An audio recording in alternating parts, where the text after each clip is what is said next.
Hoskins is here. A bunch of others are here.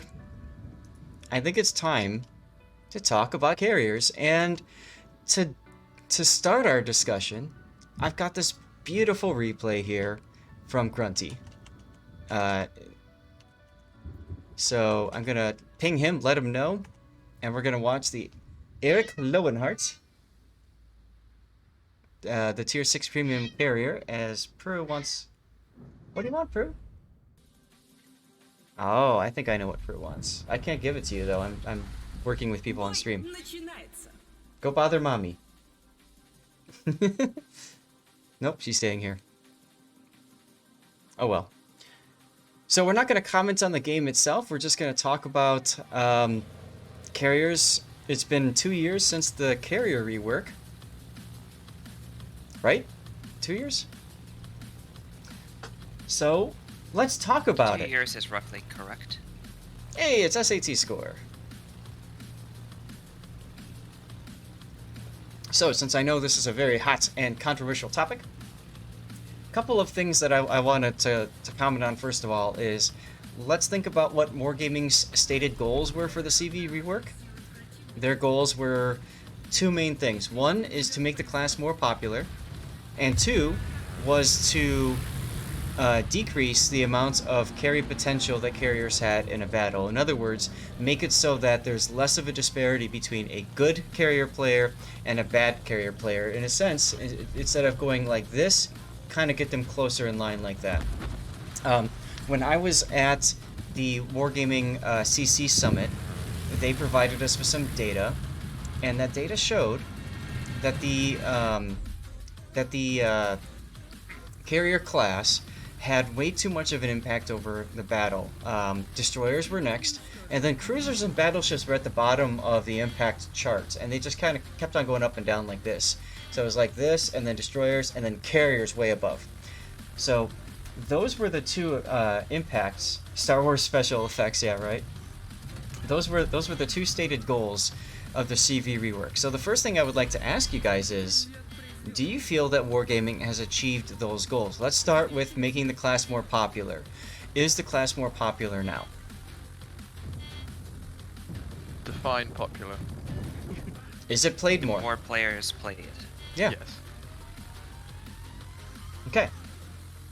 I'm seeing chat saying the same thing. Yes. Definitely. By all metrics, they would be yes, it's more popular now. Okay.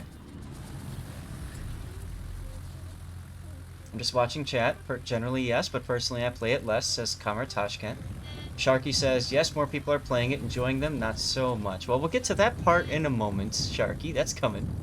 Clanboy says yes. Okay. Alright. Oskins, did you play before the rework?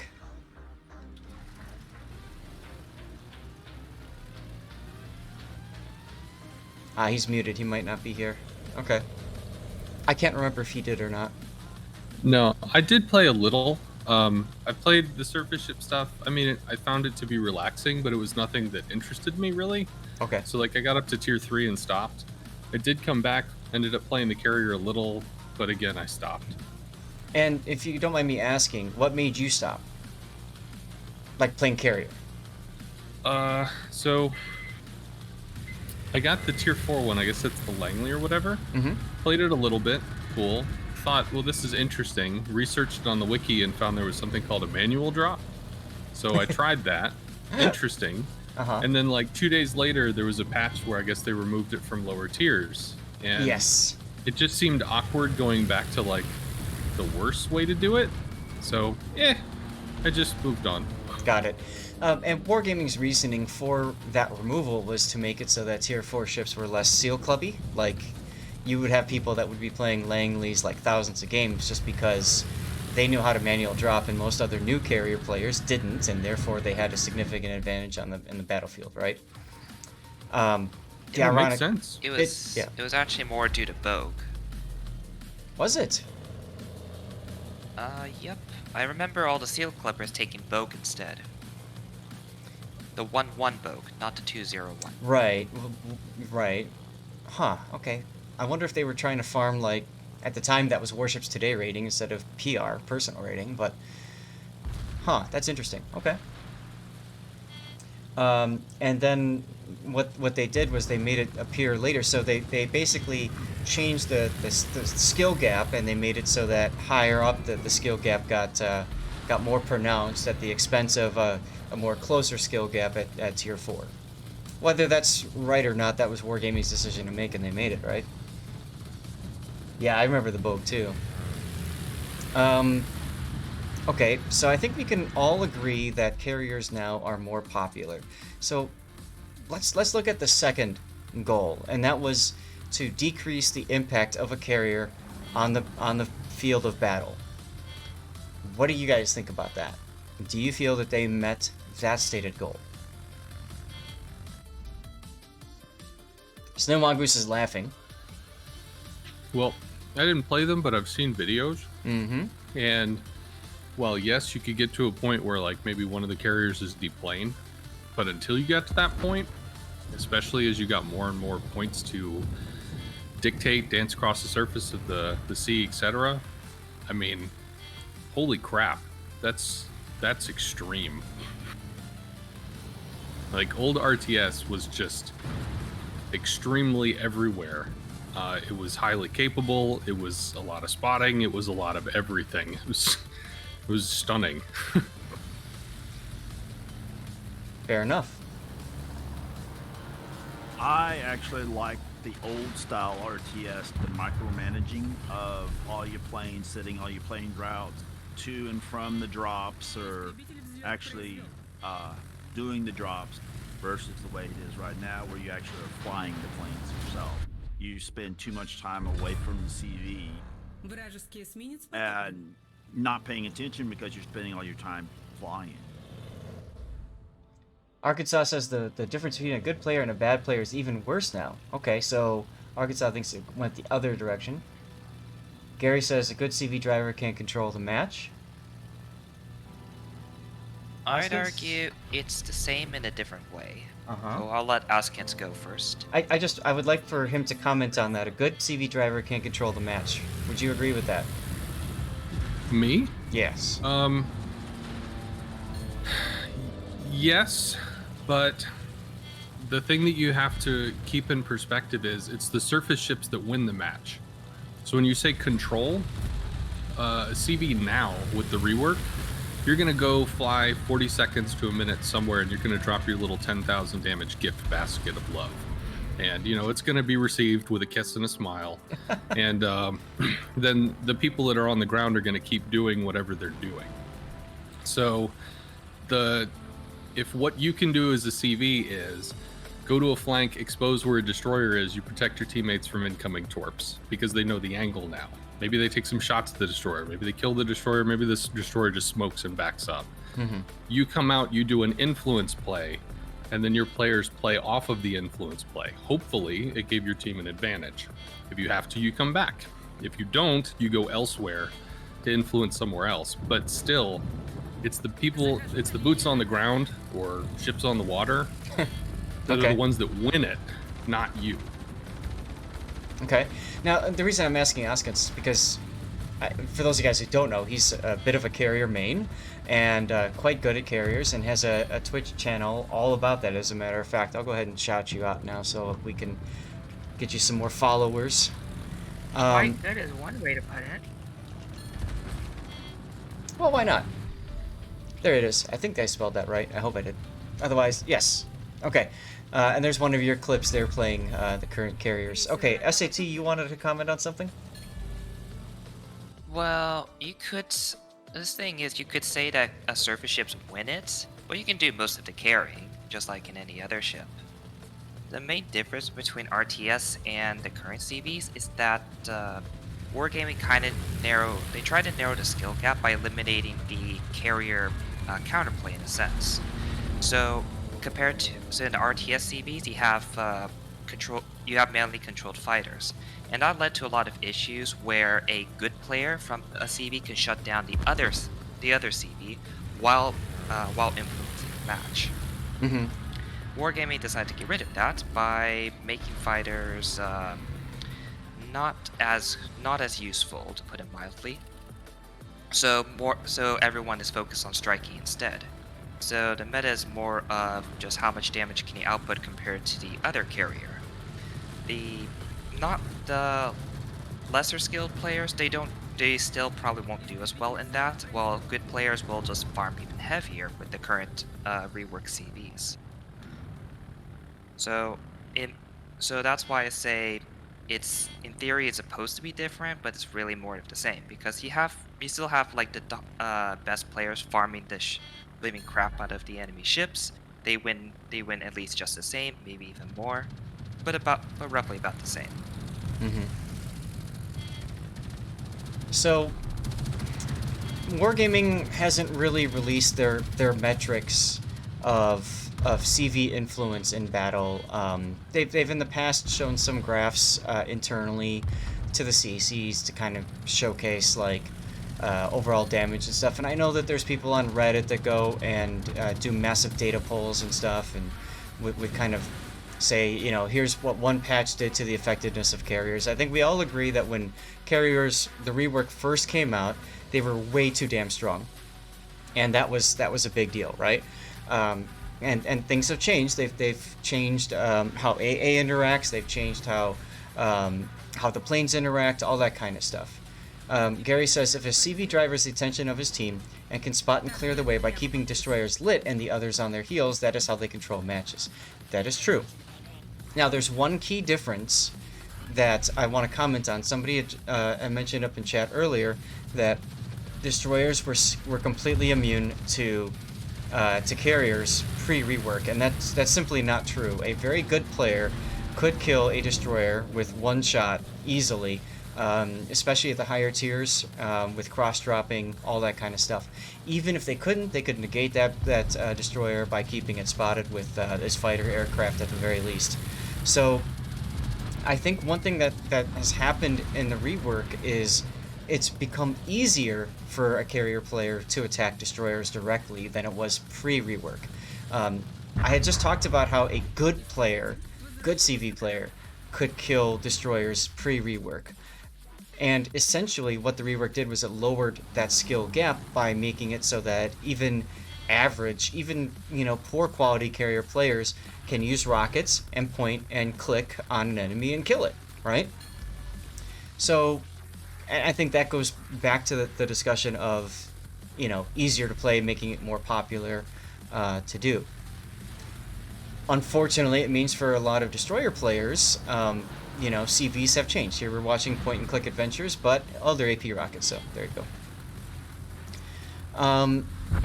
Pepito says the difficulty is the removal of counterplay, especially at high tiers. Anti-air ships don't have the same effectiveness. So what Wargaming, I think, has done with the rework is they're trying to change it so that when you attack, like right here, you attack, but you lose some planes in the process of attacking. The stronger the anti-air is, the more planes that you'll lose, to the point where you could potentially lose an entire squadron if you get unlucky or derp into flak. Or at the very least, it can be painful to strike a target. We saw that last week with Oskens's midway replay in ranked, right? Like, there were times where you went to go and strike that Minotaur and you lost, you paid pretty dearly for it, right? Oh, yes. And so, like, in this game now, it has an impact to your kind of reload in a second. What was counterplay pre-rework? That's a good question, Deadliest. There were two types of counterplays pre-rework, okay? One was just like how in this game now you can select something with your secondaries, and it with manual secondary skill, it has a bonus to your secondary's accuracy. If you control clicked a plane squadron pre-rework, then it would give you a bonus of, I believe it was 1.2 for your anti-air DPS. So that was literally just control clicking. That was nothing other than just control clicking, and a lot of players still didn't understand that. The other main piece of counterplay was defensive fire. Defensive fire increased your DPS, but more importantly, introduced a panicking effect on planes. So when you see these planes going in, you can see that cone getting closer as you go to drop. what defensive fire would do would make that cone like that right there. It would widen the cone and make it much more difficult for your torpedoes to actually hit the target. They still could, but that was kind of like your get out of jail free card when you were being attacked by aircraft. Destroyers with defensive fire could mount that. You know, anything that had defensive fire could do that. So it made defensive fire a very attractive consumable to have for any ship, really. But the problem was it was at a time when carriers weren't that popular, so most players, if they had a choice, they went with Hydro over defensive fire because Hydro was more useful in most games. Can I add something about defensive fire, the old versus the new? Please. So, if you look at the older style RTS, a lot of the higher end players, what they could do is they could take their torpedo squadrons, stack them directly on top of each other, and in the old style, every single plane was armed, and every single plane could drop their ammunition. So let's just pretend you had 16 torpedoes across 3 or 4 squadrons or whatever. You could bring them and you could drop 16 torpedoes, which would annihilate a battleship or annihilate a destroyer if it was cross-dropping or something of that nature. So you basically are choosing between, do I die or do I not die? That's the choice. So it wasn't about shooting down the planes, it was about, do I just die now? So you have to give, in terms of counterplay, you have to give some semblance of response to that. And what they did was they gave you literally, well, they're still going to drop their ammo, but it's going to be so horribly aimed you'll live. Yeah. Well, with the rework, instead of being able to one-shot a battleship or one-shot a DD, you can hit them, you can chisel them. So it's not about stopping the attack, it's about weathering down the resources instead, which is why it's fundamentally a different consumable. Because the old way, you had the God Hammer. So you had to have the God Shield, otherwise you'd just die to the God Hammer. Right. And I think... Could I add something about an additional counterplay for CVs in the RTS style? Yeah, just one sec, Shane, real quick.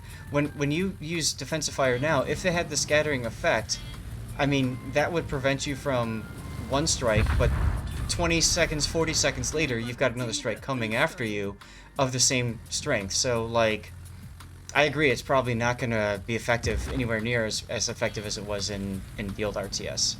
Okay, go ahead, Shane. Well, another counterplay would be you could also have your planes followed back to the CV. Unlike now, where they just disappear in the old RTS style, you could literally follow them back, and as long as you stayed far enough back away from the planes to keep them spotted and not being shot down by the planes that the red CV launched, which they could. You could follow back to CV, spot them, set it on fire, and then immediately neutralize it, because as long as the CV was on fire, it couldn't launch or recover aircraft. And it would lose aircraft that was stuck in the air because they would theoretically run out of fuel. So one of the things that so that was a counterplay that was very popular. One of the things that Wargaming did as a result of testing, I think, is they got rid of the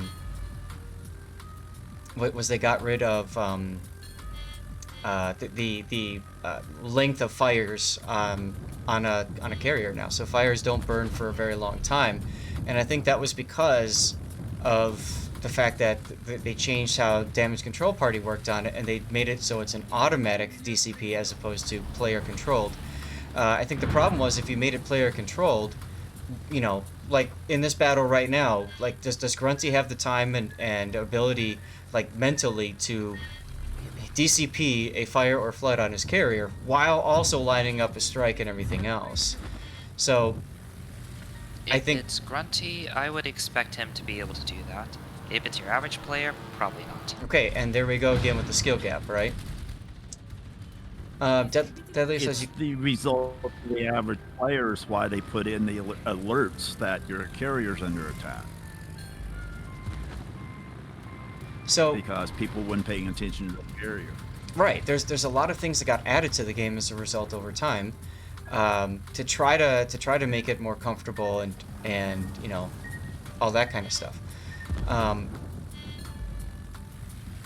I've just lost my train of thought. I was going to say something else, but I just lost it. Auto And- DCP is one of the ways wargamers try to reduce the skill gap. Mm-hmm. I can say that the automatic part of the consumable, it's a strength, but it's also a weakness. Because you could literally know, you could in a carrier, for instance, go spot the enemy carrier, shoot them with some rockets, light them on fire, and then know in a minute's time they don't have anything.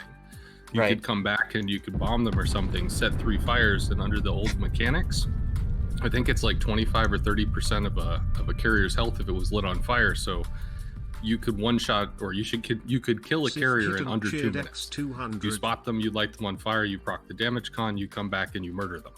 It's done. Right. So I think they altered the way the fire mechanics work on the CVs. So if an enemy CV attempts to strike, they might light a fire, but there's going to be a long cooldown before the next planes get there, versus when the damage con is on cooldown, you've got a 90-second window that if a Smolensk or some other thing that's constantly barraging HE shells, it's going to light fire after fire after fire. And while they have shorter durations, they're actually more potent than normal fires. So you can actually roll quite a lot of fire damage within that 90 seconds. Mm-hmm. The way wargaming did it just feels very artificial compared to the other ships. It Yeah. just doesn't make any sense. Yep. Now, Arkansas, you said you mean like every other ship class. Yes and no, because every other ship class can still fire its guns when it's on fire. But in the old way, you had to take a special skill to make that happen. Otherwise, you couldn't use your assets. So fires and fire management was much more important pre-rework. So I wanted to cover at least one replay that I covered way back when, before the rework occurred. And you guys are watching one of those battles. This is with the Graf Zeppelin. Remember I was talking about before, when Zeppelin was released, the players were basically given the ability, if they chose to keep the carrier, they were given the ability to test out the ships, give feedback to Wargaming, and essentially have a say in the final product. This is what became the final product, Graf Zeppelin Test 1.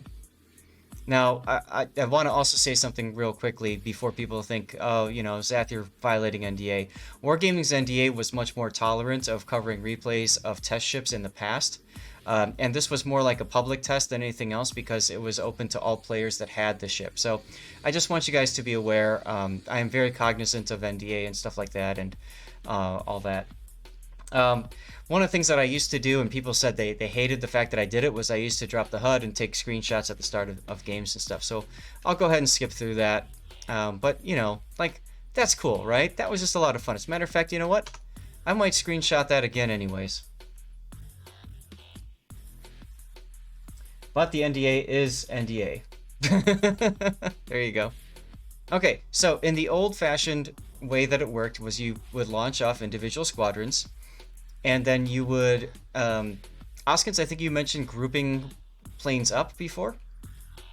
Yeah, I've seen some of the higher end players when you have like 6 or 7 squadrons, rather than try and individually control all 6 or 7, you can group 6 or 7 or you just kind of put them on top of each other and move them as a big wad of plane. Yep. And that's what you're going to see V12 do right here. Now, one thing too is you got this top-down mode, which obviously makes it very difficult to play versus the current rework mode, where you can, like, you know, control your ship and see things from a certain perspective. This kind of takes players out of the game in a sense, and I think this is one of the things that Wargaming wanted to fix as well. Yeah, I can agree with that. I think people are so used to an immersive experience with modern day gaming that this was almost too detached. So to go from sailing a surface ship to all of a sudden being this top-down water, weather balloon thing, it was a little confusing and probably hindered the popularity of the class. Now I want to highlight all of the clicking that V12 is doing right now. He's managing his fighters. If you look on the minimap, he's moving them And he's vectoring in his bombers at the same time. Oh, and he's also moving his carrier. Now he's doing a manual drop, and... So you guys tell me, is that fair and balanced? Totally. Totally. Okay. So that's one strike. Awesome. Yeah, His- perfect. His planes will come back. And, you know, they can launch back again. He lost 5 planes in that strike. He has a reserve of 30 right now. 5 will be replaced, so now he'll have a reserve of 25 planes. And like you guys mentioned earlier, he can be deplaned, which basically means he loses so many planes that there's nothing left for him to do.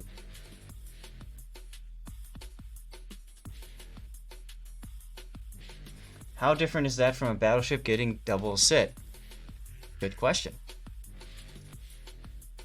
So the battleship requires a lot of aim and prediction. The shell's travel time tends to be at around 10 seconds at the very least at his distance. So the cruiser has to pretty much not dodge, and the battleship has to be on point. For carrier, especially Graf Zeppelin, you can just literally click on the guy. Now, you cannot see the reticule, unfortunately. It's a replay issue. You guys are all familiar with replay issues. The reticule for these bombers is literally a small circle when you do a manual drop. It would be about the size of this icon here showing the storm coming in. Maybe a little bit smaller. If you remember the Lowenhart from the last replay, Yes. it's smaller than that circle. Yes, thank you. That's exactly right. And that circle... Wow, that's small. It's extremely small, and it didn't matter. So the thing is that in the current setup, you have to get your bombers set properly. You can't just go in and drop. I mean, you could, right, on a battleship at any old angle and not care. You know, if you did, you're not going to get all the citadels. You might get one hit, all that kind of stuff. But watch what he's gonna do right here now to the key. And Oskens, I'd love to get your feedback or your thought on this as you're watching him approach.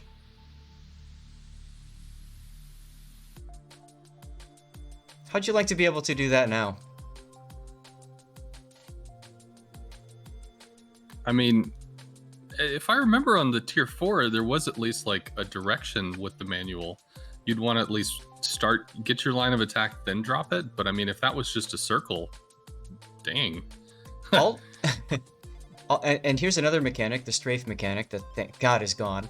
But yeah, the drop for other nations was an oval, or an ellipse, I mean. But it was a tighter ellipse than what we see today for those manual drops. And then in the case of Saipan had one that was literally the size, it was smaller than like the Monarch down there on the bottom of the screen. And you can do what I call them judgment bombers, where you like literally drop on a cruiser or something, and you could almost one shot. I did one shot in Omaha once. He was not happy. Yes, and the hella detonated. The strafe part is the ridiculousness too. You saw that a little bit. He screwed up the strafe. He still managed to gobble up some planes, but a very good player.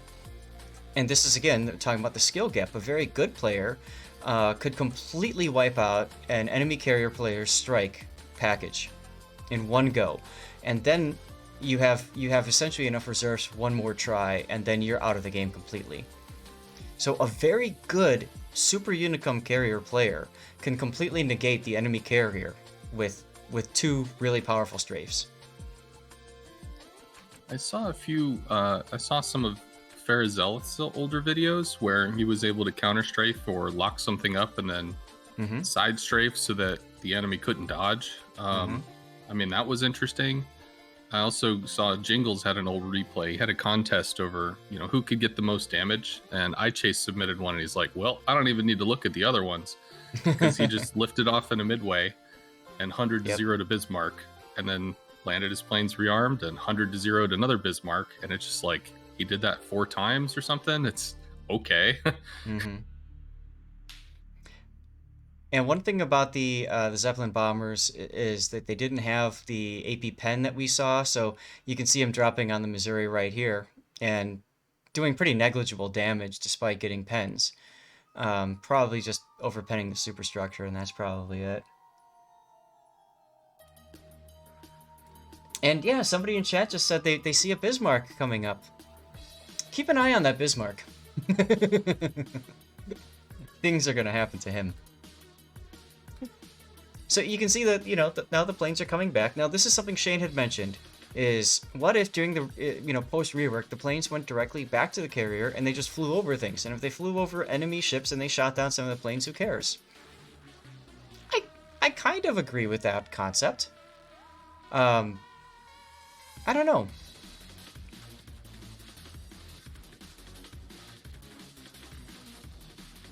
Yeah, I missed the whole thing of I was always engaged. I don't see.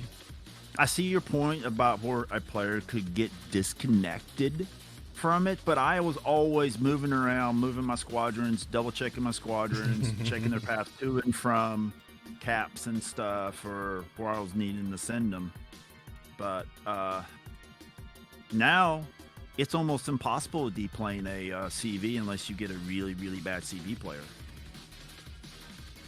Well, there is a reason why they added the gate, the regen mechanic. It's actually a way to weaken a CV earlier in the game, so he doesn't just get to run around killing everything. Yep. The Kaga actually kind of breaks that mold because it starts with 96 planes available to the player.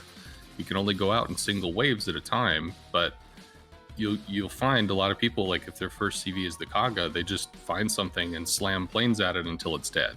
Mm-hmm. And you also got the FDR also breaks the whole thing of that you can completely do much damage to a squadron of planes that are attacking you. You've got the Enterprise, which seems to, if they don't alpha strike you nearly half dead, they'll come back and hit you again and you are dead the second wave.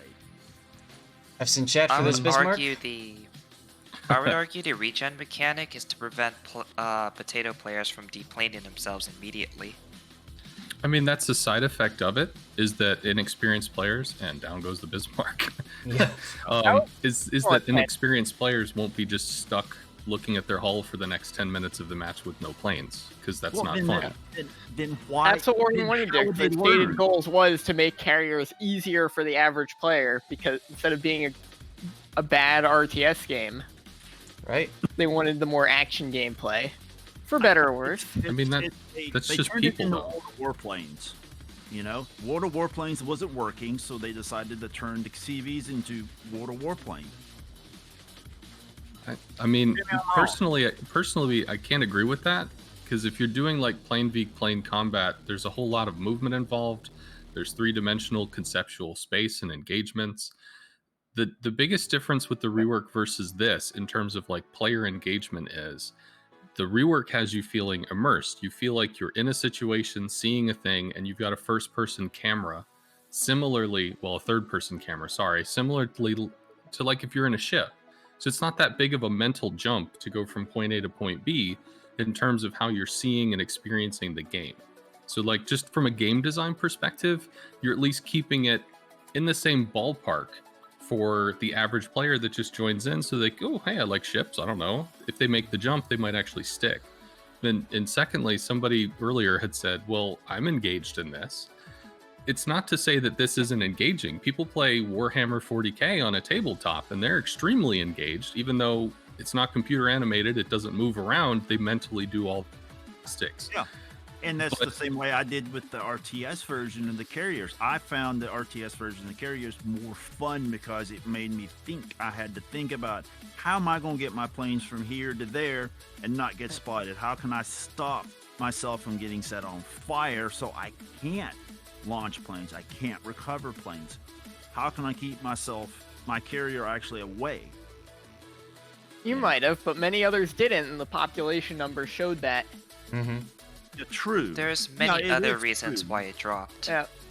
Yeah, it is true, and it's like I said, and that's why when I got my midway and my tier 10, I stopped playing CVs as much as I did, because I don't like flying the planes manual. I mean, either way, you're still playing a different game on top of everybody else's video game. Yep. Now, True. It feels like I'm playing World of Warplanes. And I'm shooting. No, I ships mean, both of these. on the plane. Both iterations of carriers are basically a different game on top of everyone. You could Yep. replace the entire teams with co-op bots, and other than the fact that they'd rush up the middle, it would not affect your gameplay one bit. Oh, did I mention Zeppelin had secondaries just like it does today? Yeah. Oh, I and it's can't- got Hydro too.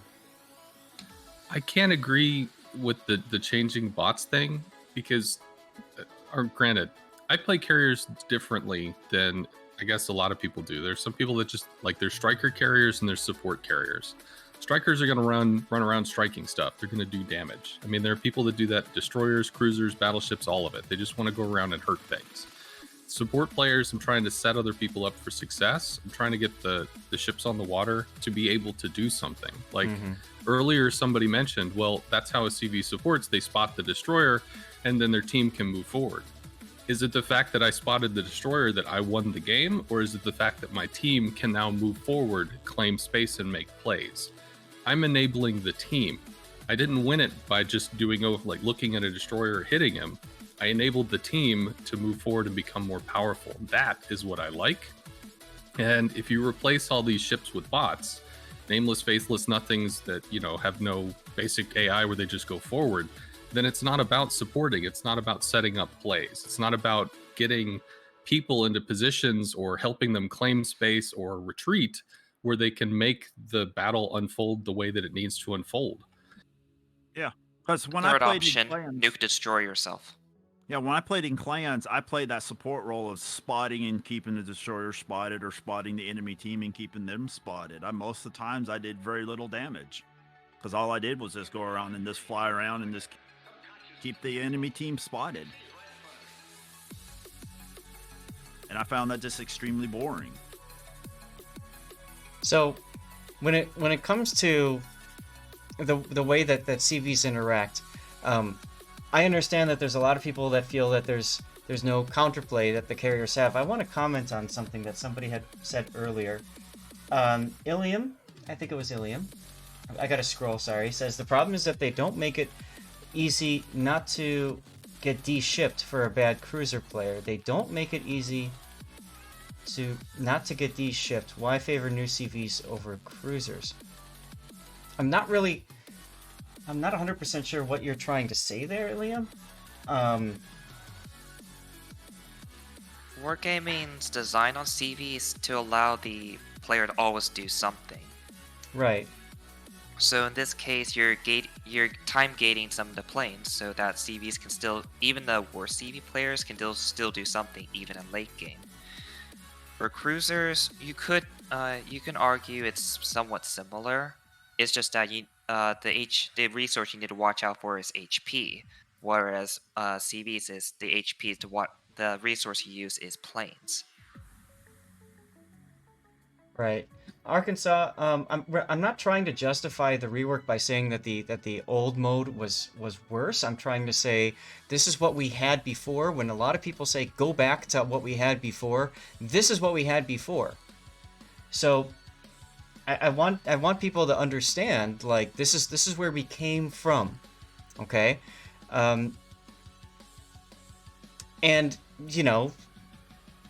this is the point of the chat, right? We're looking at the rework 2 years later. Let's take a look at what it was before the rework happened. Now, I'm not saying that it wasn't disgusting as far as the damage you could do. That I'm not saying. It's just, for me, it's the engagement. And as far as people say there is no counterplay, there is a counterplay to the CVs now. Get somebody to spot the CV. Get your sniping battleships to destroy it.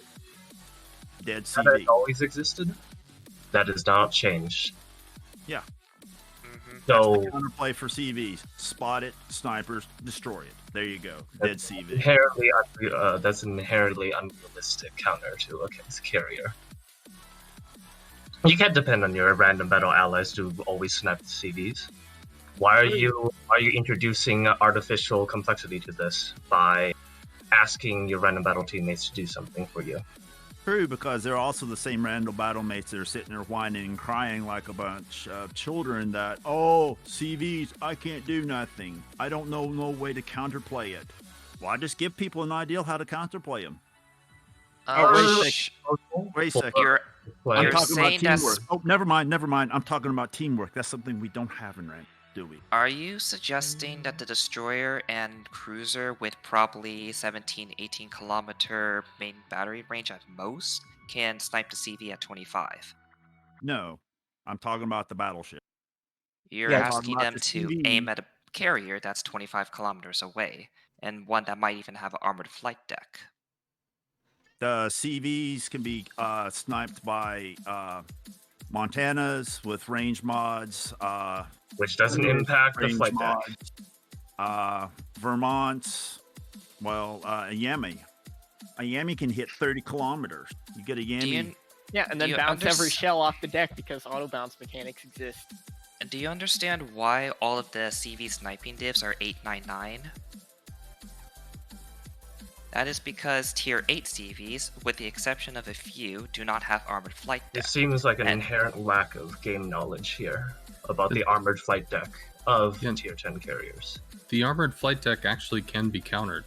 Yes. Again, if you burn through the damage con, you can still light the CV on fire, but it does reduce it to a 5% damage per interaction. And secondly, it's not that CVs can't kill other CVs, it's that it takes time. But if you have battleship support, it takes less time. So That's first what off, I'm trying like, to say. if there's Thunderers or Conquerors, they literally breach through the armored deck of carriers with 8G. So Yeah, your I know this is- solution is to and play one of Yamatos two out of also like have 400 ships HE. in the game.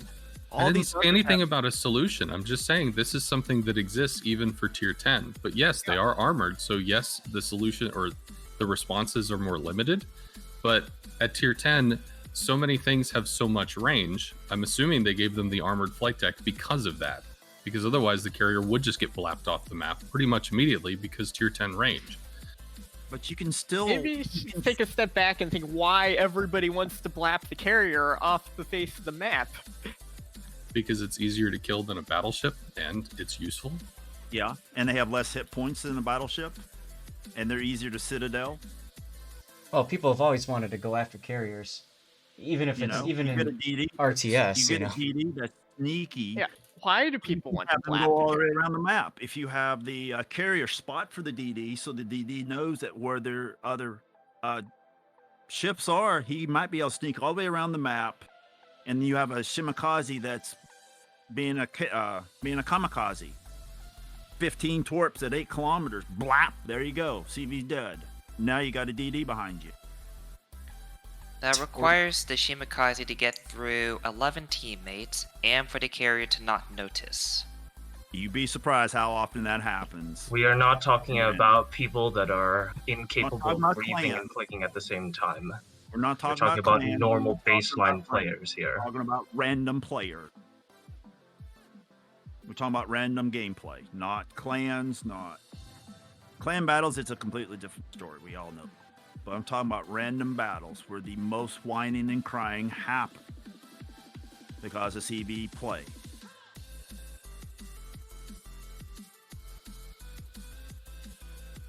I'll be honest, it feels like this kind of meandered a lot of different ways.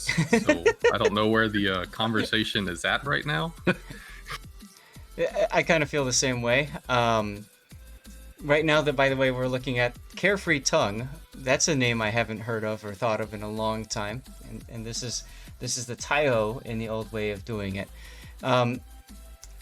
Somebody earlier said something about, why do we have carriers in this game? And SAT, I mean, your response makes perfect sense. I mean, it's a World War II game, so carriers do have a place at the table. It's just, I guess the question is, what should that place be?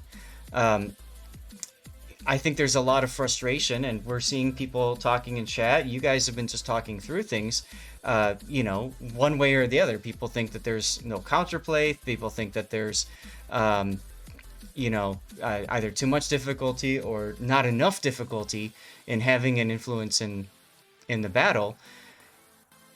I almost wonder if Wargaming's stated goals made sense on paper, but the result of it, oh look, there's a strafey. The result of it was, they weren't able to achieve it without breaking so many other things at the same time to where people look at it and say, this is garbage. I don't know, what do you guys think? I would agree with that. Wargaming they were just I see it as they being justified and trying a CV rework. It's just that the implementation of it was not very good, and it just made a lot of people unhappy, especially with how they changed some of the mechanics. The oversimplification of mechanics is probably the most heinous part about the rework. I mean, Zath, you saw during COD 7 when I was playing for North America, difference in responsibilities the carrier has. I had to manage a multitude of things, including protecting my allies. In this case, the carrier doesn't even need to necessarily protect his allies. Right. Warlord, if I remember right, weren't you playing Midway, or was that an Amati? You were. That's Midway. Yeah, that's what I thought. You were playing. Yeah. You will recall that most carrier players played the Hikiryu. I was the first American carrier to win international COTS with the Midway, and every other major team internationally used the Hikiryu instead. Right. So we came up with something new. But the thing is that with the new CVs, there's really no difference between every single CV counter CV characteristic. Like you drop a fighter. That's the counterplay that the other CVs have towards each other. When before, a single Midway squadron can beat a Hikiryu squadron, and the Hikiryu player had to dedicate 2 Hikiryu squadrons to actually kill 1 Midway fighter squadron. But the Hikiryu had faster speed, faster response time, faster not regeneration times, but faster up times. So like it was a lot of complexity that was extremely simplified down into something that doesn't even compare to the amount of strategy that we had before. Right. In other words, the rework leveled the playing field quite a bit, right? Like now you don't have to put as much thought, I guess, into how you're managing your ship and everything else in the battle. You're much more focused on striking, maybe putting a plane down for spotting, maybe putting a plane down on a target you want to try to protect. Yes. Right? Yeah. So they brought Wargaming decrease the skill floor, but at the same time decrease the skill ceiling. And yes, they did. The result of that was especially destroyers, although I know battleship players have felt this too, but destroyers, especially at the very beginning, felt like they were completely impactless now, right? They couldn't do jack anymore because carriers just simply looked at them, pointed at them, and clicked on them, and they died. Which is why we've seen so many different iterations of things. I'm sorry, go ahead, SAT. Did I also mention the 8.0 carriers could also put RPF on their planes? Yeah. So in other words, you could launch a squadron and you had that magical arrow telling you which way the nearest destroyer is. So, I mean, I think we've come a long way since then. Alrighty. With that, I guess I need to go head off and go do my thing. Okay. So, see you later, Zarth. I will still have your stream up and listening in and stuff like that, but you have a great friend. See y'all later. That's fine. Thanks a lot, Shane. Appreciate you hanging out. All right. So, anyways, you know, we're at the point now where we kind of have a bit of a natural impasse in what we've been discussing.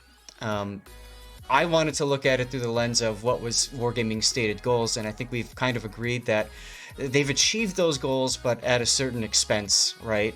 In terms of player satisfaction. Warlord, I know you also are carrier main, so I would like to know from you, if you don't mind, if you have a second. Yeah. Do you still like to play carriers competitively now?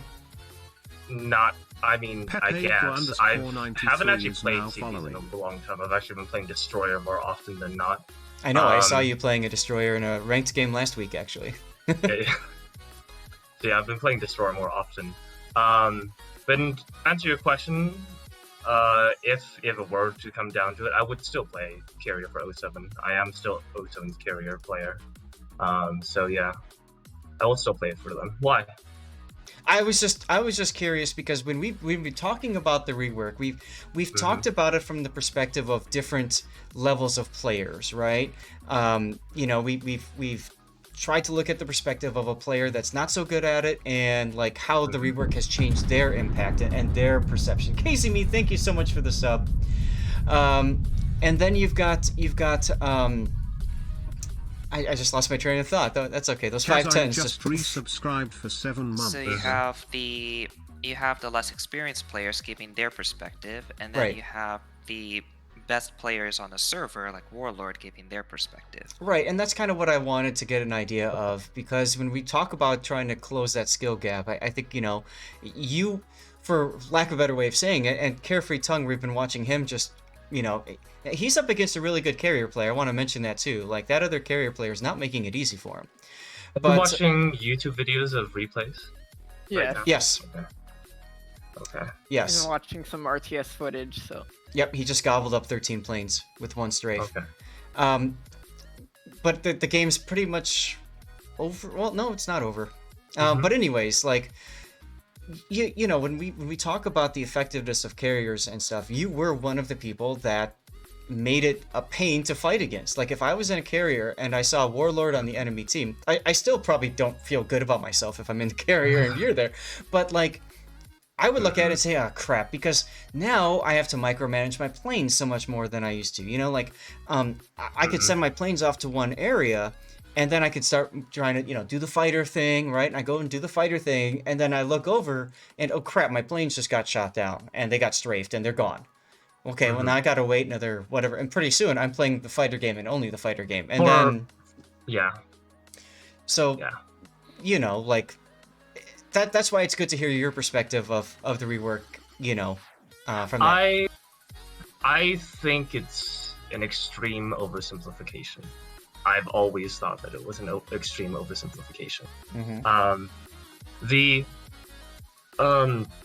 So in comparison, when a carrier can engage the other carrier at any point on the map, that is still the possibility here. The difference is that the carrier has to go out of his way. It actually inconveniences the carrier to actually try to counter the other carrier. And I say that unless both carriers are focusing the same flank, let's say they're focusing on the sea cap, in which case they can inconvenience each other by dropping a fighter for each other. But in RTS, you could have a fighter engagement over sea cap, and you could be bombing something at A cap. Right. So like the system inherently encourages players to inconvenience each other. And since it requires the player to inconvenience themselves in order to actually protect their allies, it discourages you from protecting your allies by doing so. It's like Prisoner's Dilemma, kind of. Yes. So you can go bomb someone, or you can go out of your way to do something that's not even going to stop them from getting bombed. If I had a choice on how to modify like the current existing system, god awful as the current system is, I would honestly just press the M button and have the player deploy like 3 fighter consumables across the map, and it has like a minute or a nation-specific cooldown. Let's say the Americans have a minute and 30-second cooldown, and the Japanese have like a 60-second cooldown. And they would deploy these fighter consumables on the map, and basically there'll be fighter auras in this location for the next minute or so. Right. But that is extremely oversimplified compared to before. But that's my recommendation for how to actually do that. Sansi Sentinel just resubscribed for 11 months. I find that gameplay now, it's extremely oversimplified. I find that CV players now are rewarded far too much in other players. So yeah, that's my 2 cents on that.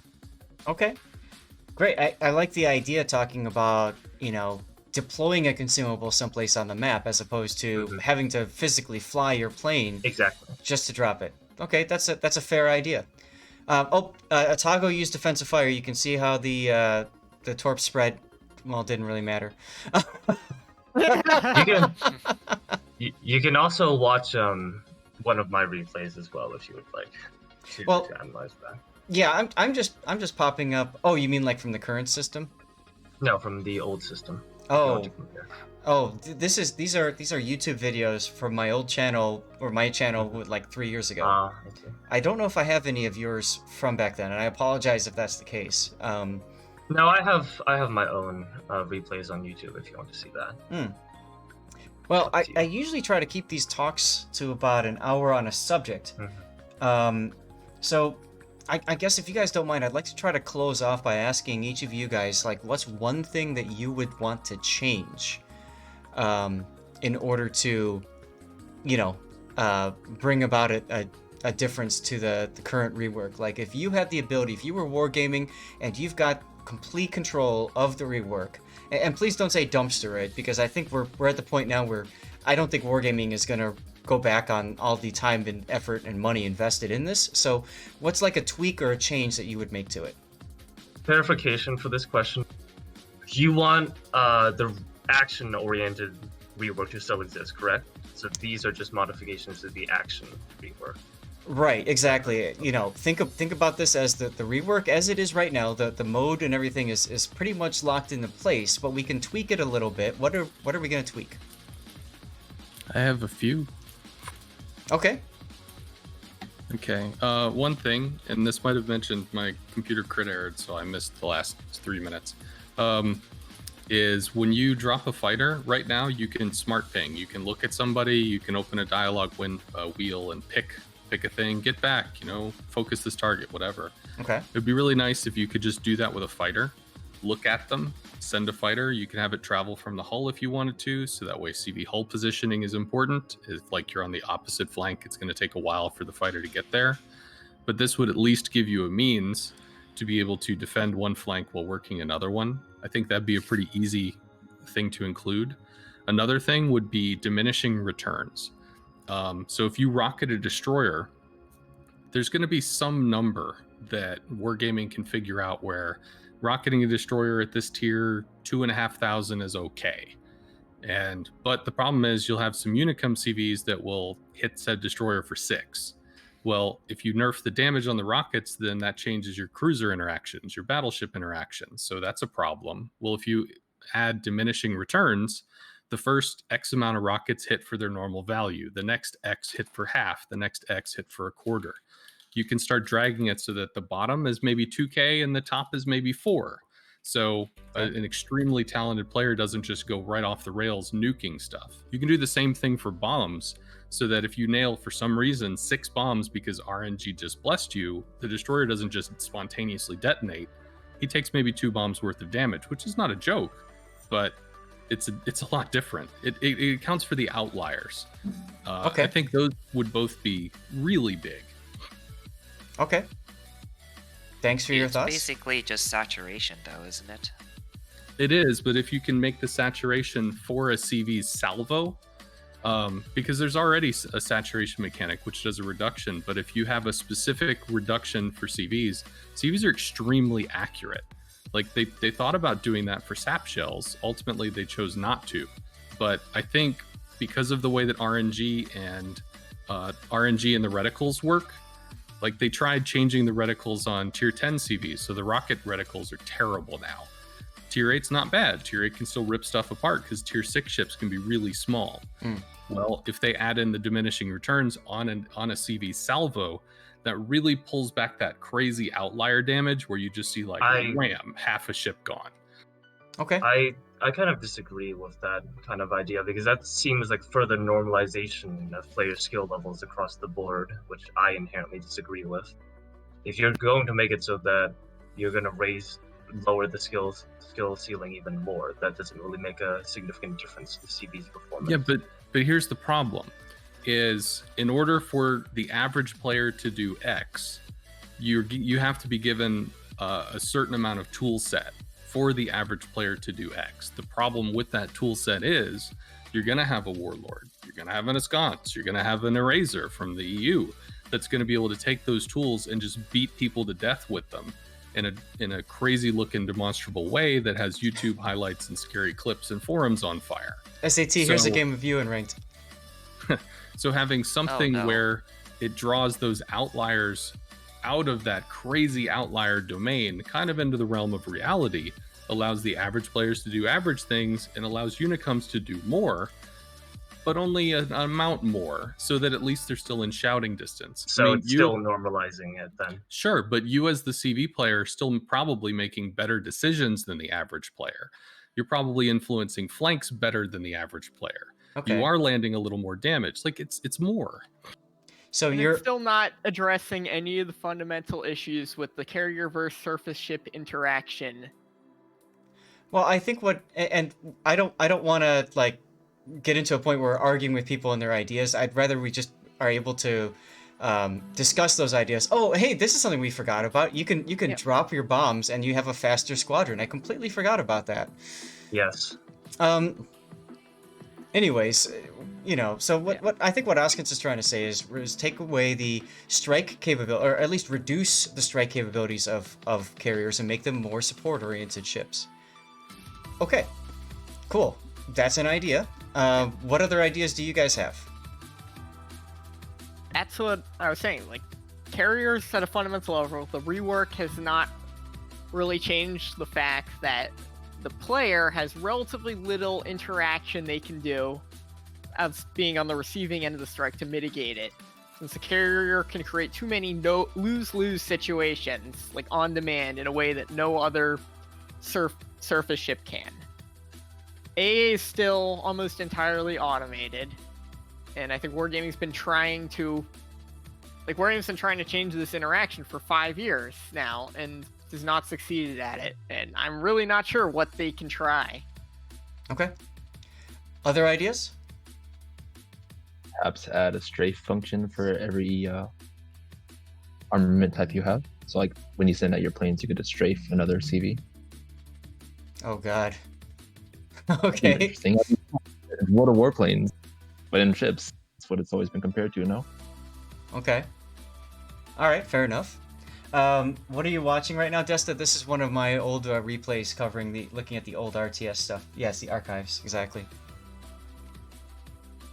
All right, that's an interesting idea. Have to see what. Why did you drop there? Anyway, sorry, I was looking at SAT's There's a drop destroyer in that smoke. Well, yeah, but it was spotted to the right of. It was probably locked on by the time I Yeah. spotted the destroyer, so I couldn't do anything. Oh, that's right, because Probably, when you yeah. start your run, then that's it. So. And huh. once it reaches a certain point near the reticle, the cursor gets locked in, and I wonder if that's something that Wargaming could do as a tweak. So they make it so that you have to start your run a little bit farther back. They kind of did that a little bit with FDR and their rockets. not enough. Well, sure, but I'm just saying, like that was possibly an attempt at a balancing. Yeah, they maneuver. did that with the FDR and with the German tech tree line that they released around the same time. They Mhm. kind of added windups, so they started leaning more heavily on that. They also, I think, integrated that with the reticle rework that came out around the same time. So that did look like that was a tool they were trying to implement. Mm-hmm. Okay. One other small change that you could do, I don't know if this would be a positive or a negative, you definitely have to test it. But if you start segmenting what the CV can do into either chunks of the squadron, like attack groups, as in you can only take off with 3 planes or 6 planes or 9 planes. You don't get to take off with piecemeal stuff. The fact that there's the regen really does seem to bother people, because they feel like, well, I shot down some planes, but he's just going to come back with the remainder that he has or whatever. If you start making them have to take off in chunks, then you could theoretically keep a carrier deplaned while it has only 1 or 2 planes of each type of squadron. Or if you shot down, say, 5 planes, the remaining stuff or the remaining amounts that are on the carrier might not be able to field 7 or 8. Mm-hmm. It would change the chunks that could leave the carrier and interact with ships. And if you did a reasonable amount of plane loss, you could really just kind of neuter what they can push out for several minutes at a time. Okay, that's an interesting idea. So in a sense, you're talking about building strike packages and using them that way as opposed to individual squadrons. As opposed to individual planes, Yeah. that the individual planes, you might have individual plane loss, but that they come out in groups of 2 or groups of 3 or groups of 9, if that's the squadron size. Whatever the testing would show is something that could work, but it does seem like that might be a little overly involved. But it would work for breaking up the CV's ability to just kind of keep chaining planes out. Mm-hmm. Okay. Great. I just want to. I've been watching chat, and I want to comment on some of the things that chat's been, or at least get that out there so that it's recorded for people that might watch this later. Ideas from chat. One is having a way for anti-air to come back on a ship so that it's not like permanently destroyed. That's an idea that I've seen. Other people said somebody said fix the autopilot. Yeah, I can understand that feeling. Someone else said something about. Working on the interaction with fires and planes being able to take off. I see somebody saying get rid of 2 carrier games. So in other words, 2 CVs per team. I remember, God, the 3 CVs were really nuts. But getting that down from 2 to 1, okay.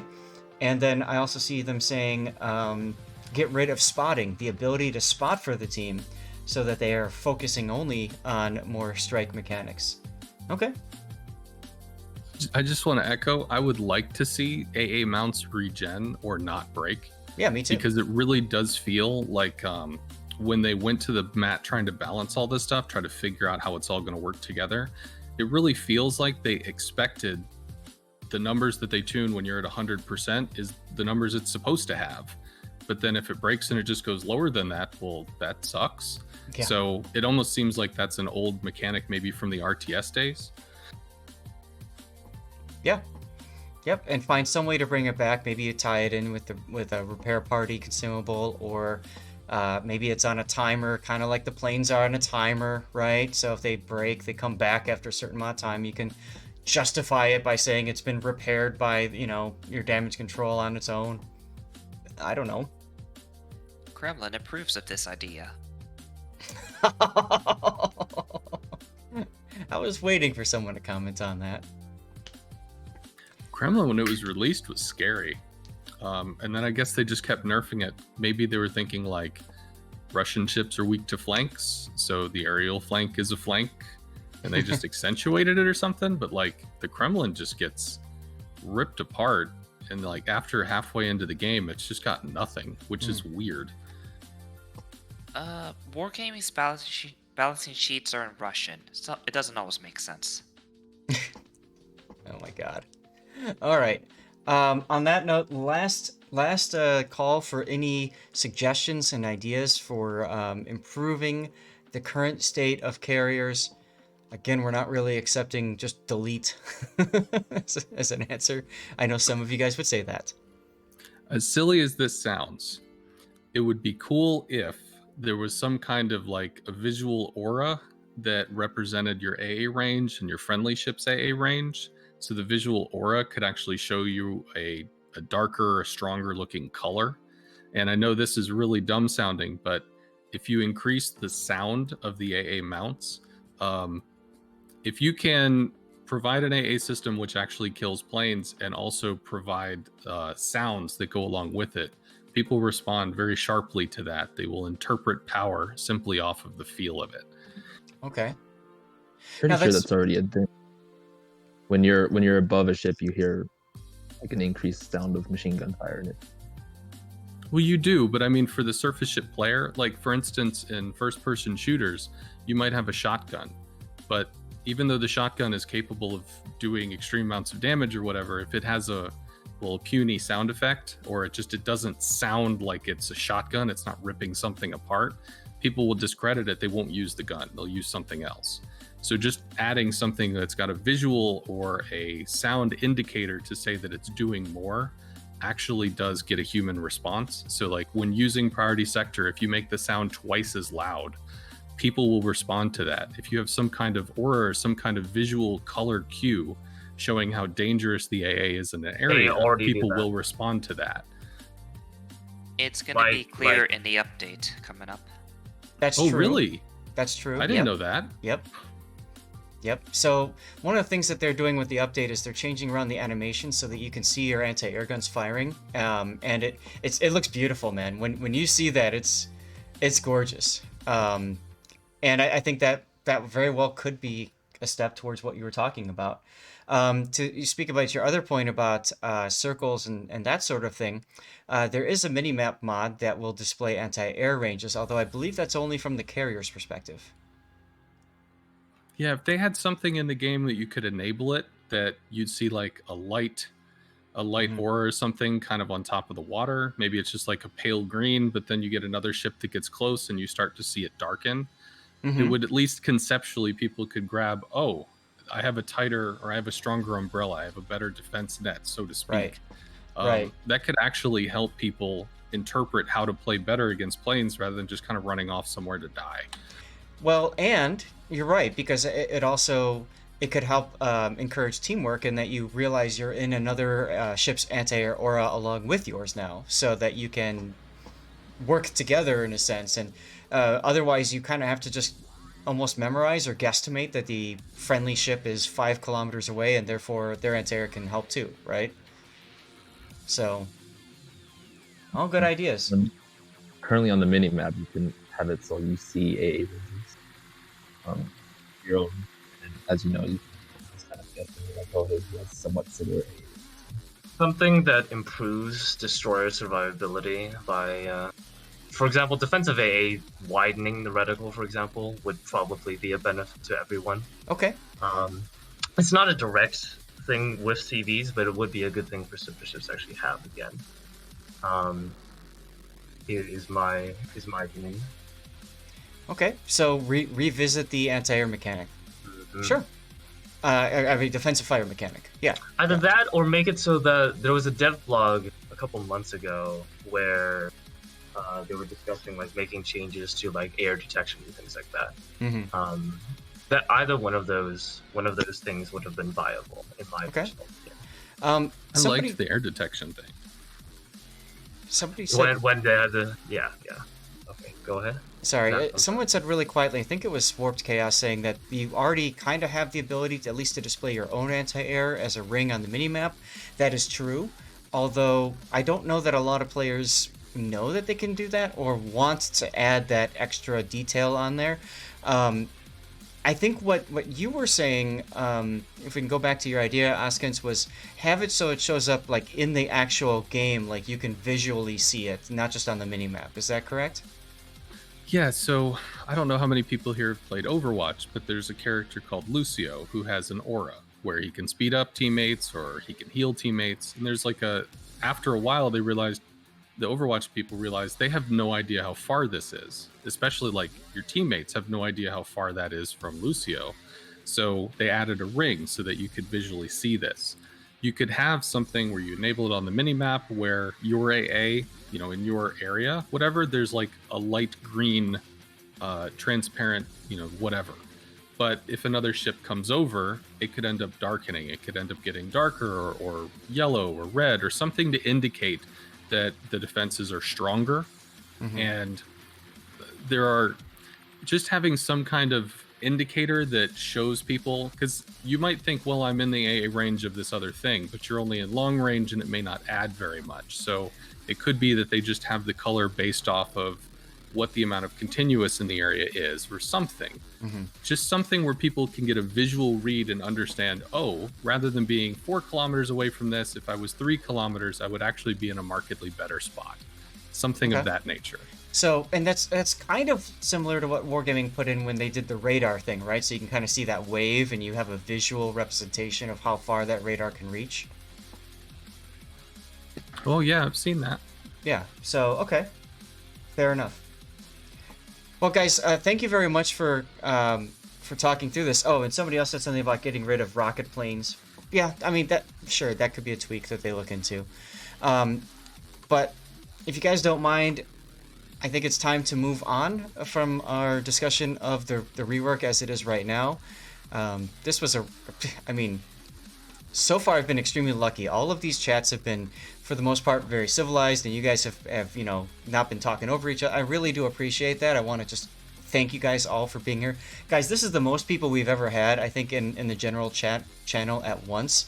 There are currently 9 of us, and I think when Shane was here, there were 10. So, I mean, that's like incredible. So I just want to thank you guys all for being Thank you here. for having us, Zath. Of course, anytime. You guys are always welcome to come and talk through things. And Warlord, it was great to hear from you again. Oh yeah, you haven't seen me in a long time, so. No, well, we met in person, right? Wasn't that, weren't you at Anchors Away? No, I Anaheim? was not. I was Oh, not. you did? Yeah, you must be confusing me with someone else. I apologize for that. My. I might be, but in any case, yeah, I haven't seen you around for a while, so it is Oh, definitely yes. good to see you here again. And people like me and you and SAT and others that have been playing the game since launch, Ted as well, I'm sure, you know, you miss seeing certain names, right? Like I saw Yeah. Carefree Tongue in the last game that we covered, and there's 9E, and like these are names that I remember, but I just haven't seen in so long, so. Oh yeah, for sure. I get that feeling a lot too. So I guess there's no better way to end the talk by watching SAT YOLO in with the Shokaku at the very end of his ranked battle. If you guys have been seeing how crazy this battle has been unfolding, and the fact that he's going to lose right now unless he's able to kill the enemy Shokaku, and there's only one way for this to end, ladies and gentlemen. We already know how it's going to end.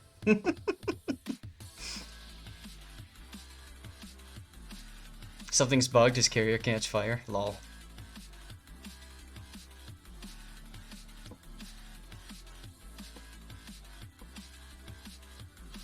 Ramming flag? Question mark? No. You could only mount 4 flags in the original RTS CVs. So, of course, I had to get my camera at the ready. So I'm going to skip to the part where I stopped doing that. And we get to watch as your butt goes right up, or your nose goes right up his butt. There it is.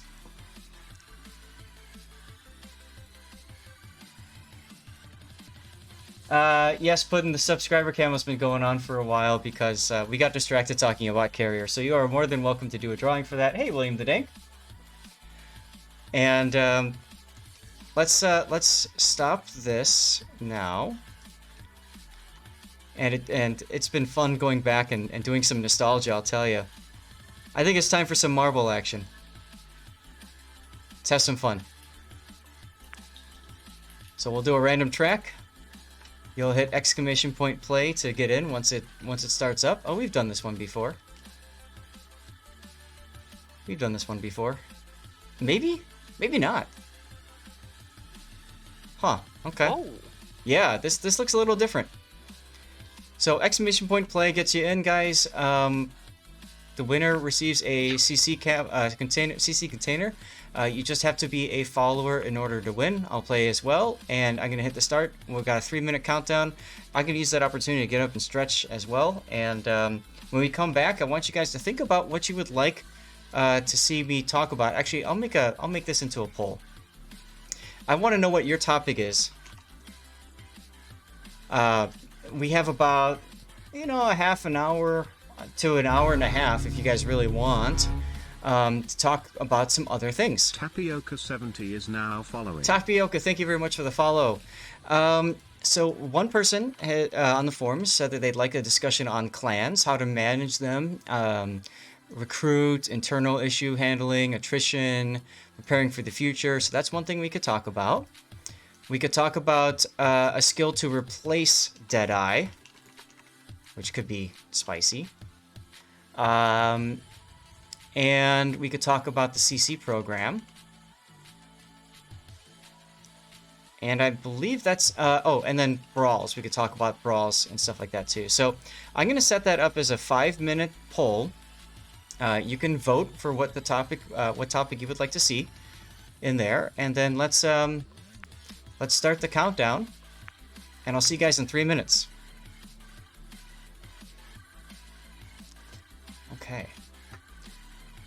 Man, guys, that was heated but fun. Like I was getting worried for a little bit there, but then like you guys dialed it back, and that was awesome. That was great.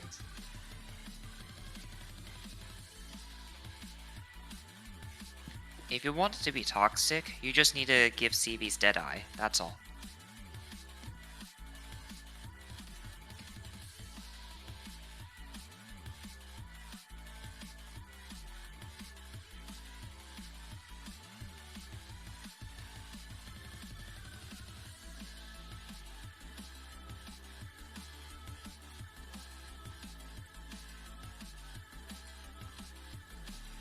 What were the 4 topics again?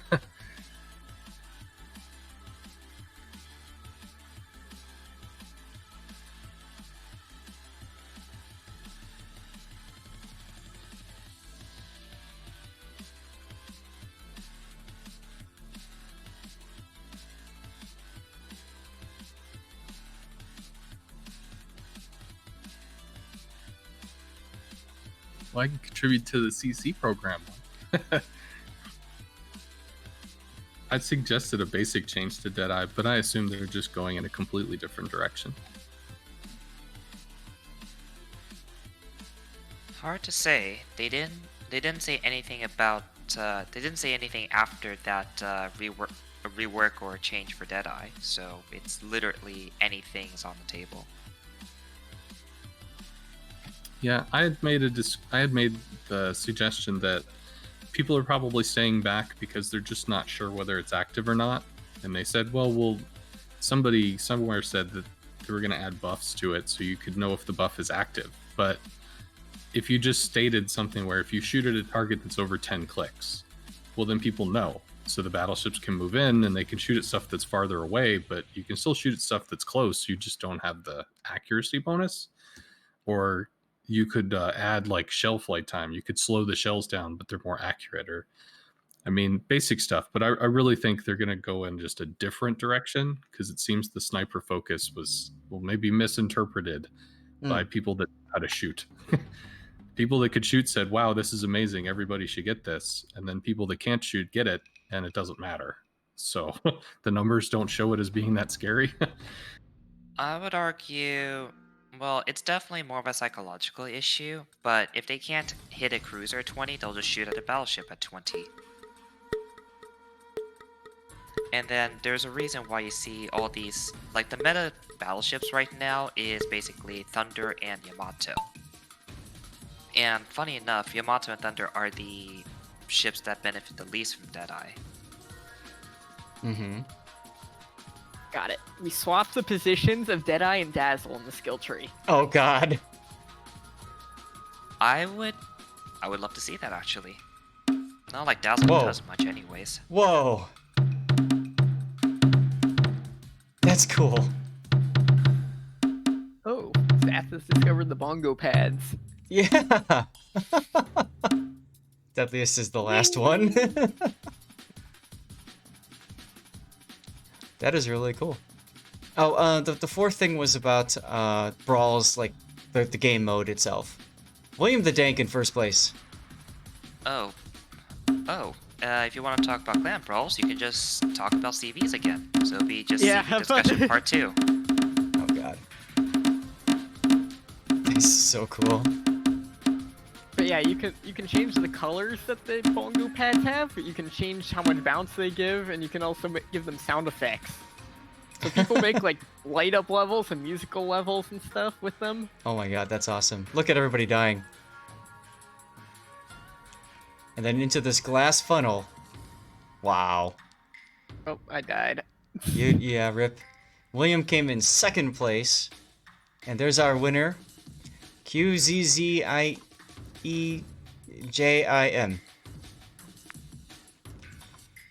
So congratulations. I guess. We're doing a followage check. Puddin has checked that he has been following for just under a month, and he's coming away with a CC container. Fantastic. All right, so we're gonna talk about Deadeye. We'll talk about Deadeye, and then we'll see where we go from there. I'm gonna pull up some epic replays that have been submitted, and we're just gonna have something to basically watch while we talk through Deadeye. Bucket says no more Deadeye related stuff, but the people have voted. So like, we can try to make it brief. How's about that? So, what are we gonna do to replace Deadeye? Somebody said, what if we switch to Dazzle and Deadeye? How about Outnumbered and Deadeye? What if we had battleships with Outnumbered? Type of battleship, let's go. So Borgon gets the speed boost. So basically, what battleships have already been doing. We need Stalin able to take Deadeye. Okay. So you're saying that we should take out Deadeye as a commander skill and put it as a unique talent for Kuznetsov. Oh, now that's an interesting idea. So what if we gave specific additional talents or made Deadeye a talent for a specific captain? That's an interesting thought then, because then that's far less common. Please never, says Edge. No, it'll just make that captain mandatory for battleships. Mm. Especially because now you have those 4 points freed up to put back into superintendent. No. If I was Wargame, I would make him a unique Pan-Asia captain and never release a Pan-Asian battleship ever. But we have the Baji already. Let's just remove Baji from the shop. Easy. Don't worry, it's already clan battle meta. So now you're gonna get it banned. Just yes, the Azumo. Yeah, the Asian Azumo gets banned in clan battles. God bless this day. Okay, so we just started talking about clan battles, but let's try to keep it on Deadeye for the moment. Raven the Great says give gun range if you take Deadeye. So in other words, make it have a negative to it. Huh. I mean, I don't see why you couldn't just add shell drag. Like, if you're taking pot shots at however long the range is, 12, 15 second prediction, if you slow the shells down past a certain range, well, they're more accurate, but they're harder to hit. So it lets me pen carrier decks, I'm in. And Ted brings it back to the rework. I don't think Wargames ever touched shell velocities. Like, once a ship has like a shell characteristic, I'm pretty sure it's always set. Mm-hmm. So I don't see Wargame going down that path. Oh my god. The only other thing you could do would be like to make it take longer, because you're aiming longer theoretically. So like you add 10 seconds to your firing cycle.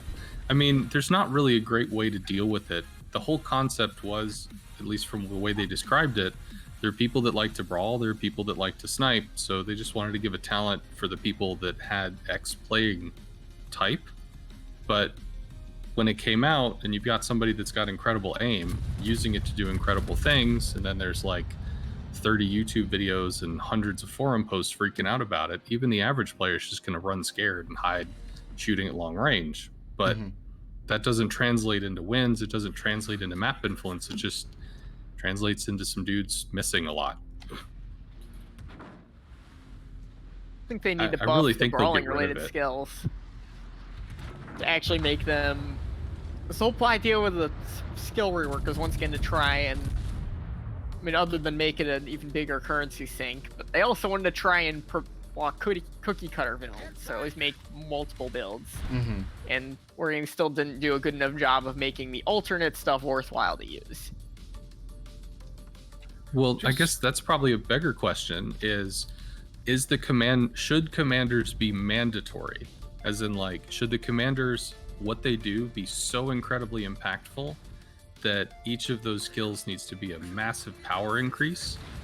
Because by all indications, when you look at it, some of the 4-point talents, I mean, they're pretty big. Concealment, Deadeye we're talking about, fire prevention. But in general, like, you could not run a commander and you could still play this game. But if people are looking at like, well, we want brawling skills, we want these skills that really just, I can completely just take off like a rocket with my playstyle, well, then you'd actually have to make those skills be so much more impactful that like commander stuff is required, points are required. Is that okay? They already are, if you want to play at a high level. And I'm very much of the opinion, at least in terms of game balance, there's a quote from The Incredibles that I always like, when Syndrome goes, when everyone's super, no one is. And I think it's a good way to balance the games, because if you give everybody stuff that makes them powerful and good in specific situations, then it's still balanced, but everything can have an impact. As far as like a 0-point captain versus a 21-point captain, there's definitely a huge difference. But I find that for almost all ships, you can get away with a 10 or 14-point captain, and you're expected to have at least 10 points by the time you reach tier 10.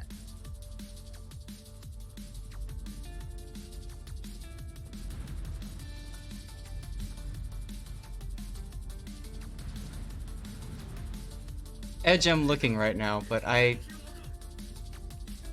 haven't played around with overlays on Discord in a long time.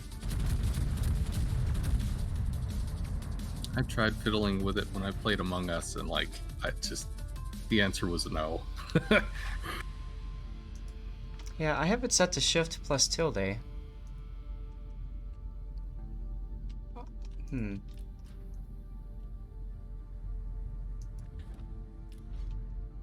I don't know how much there is to say other than the skill came out, people freaked out, everybody's kind of idea of how they're supposed to play got shifted, and until everybody kind of universally seems to say, we can play normal again, well, you're gonna have people playing the way they are. Most people probably just got bored of it after about a month and have reverted toward normal play styles, because I don't see as much aberrant play anymore, at least in the games that I'm in. I'd say the bigger issue is fire damage to battleships. You push up and try to brawl, and you've got a couple people with Deadeye who are thinking, I need to stay at max range still. You know, the guy who tries to push up and take some of the damage is the only guy pushing up, taking all the damage. Like, nobody's gonna survive focused fire. But if there's nobody else there for them to shoot at also, because the guy's so far away, you know, what's he gonna think? Well, screw this, I'm just gonna slam on a Deadeye and sit in the back with the other guys. Or we could just remove battleships and then problem solved. Maybe they could change randoms to a lower number so it's less focus fire early on. Like ranked only has 7 people, so if you go forward you don't get dumpstered, but then the queue would be weird. And you'd say people die in game. But I mean, at this point, ranked is nothing more than randoms with fewer people. Yeah, but I mean, if you're in a game where there's 12 people on the other side, if you're the battleship that goes forward first, you're the battleship that gets, you know, focused by 6 or 7 or 8 different people. Whereas if you play the game kind of where you test each other at range until some ships go down, and then when like half the team is dead, people really start to commit because there's less guns. Well, if you just short circuit that, you make the matches smaller, people can commit earlier because there's less guns on the field.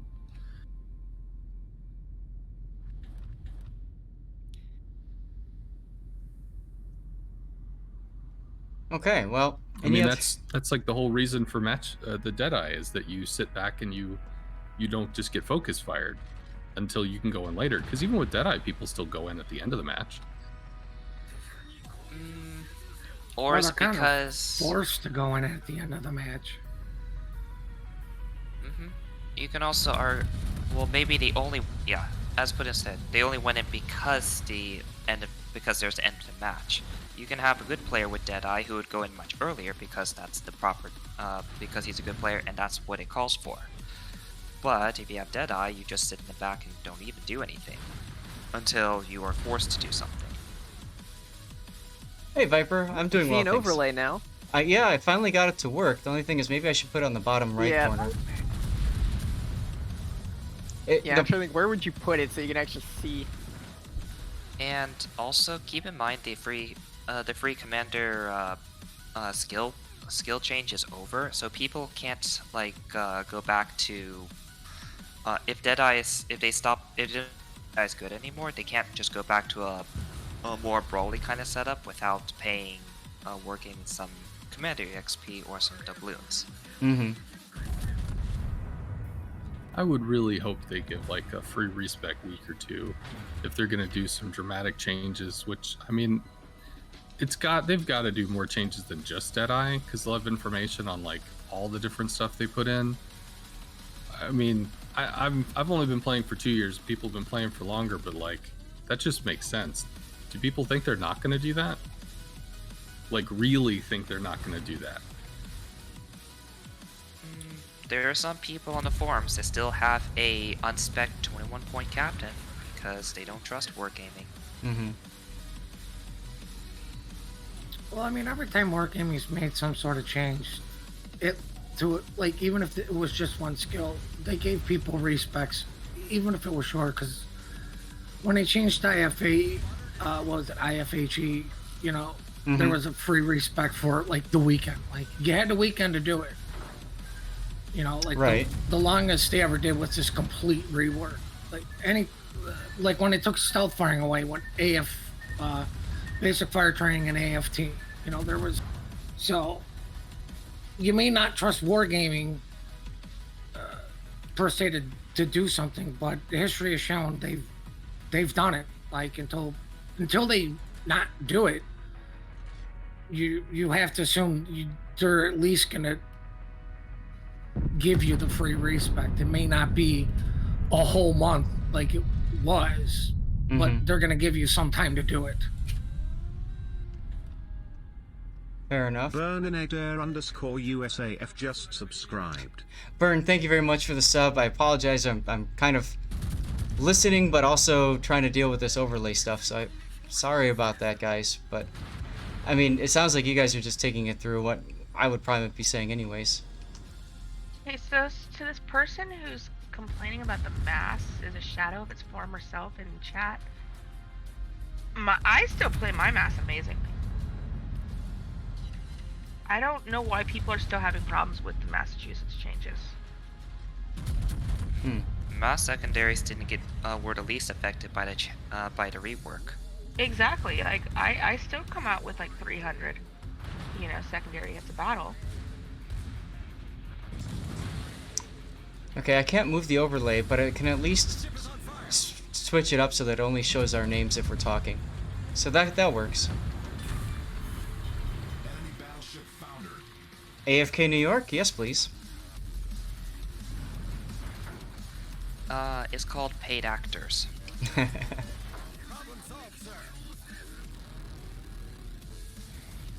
All right. Well, so for me, going into the question of is there a skill to change up Deadeye, I would love to see a skill that was more. No, I'm not trying to remove it, Mardraco. I was trying to move it to a different corner of the screen, but it wouldn't work. So I'm just. You guys can see the names now clearly up here, so that's fine. But thanks, and how you doing, by the way, Mardraco? But if I was wargaming and I wanted to change up Deadeye as a skill, I would look for a skill that would probably change how battleships play. We already have a brawler build. I know that Deadeye was supposed to be that kind of more of a sniperish build, but unfortunately it didn't seem to work in reality the way that was hoped. So I'd love to see a skill that might impact a battleship's ability to project its power. I wouldn't mind seeing a skill that would, for example, make it so that when you have a certain level of distance or whatever, the ship itself, like,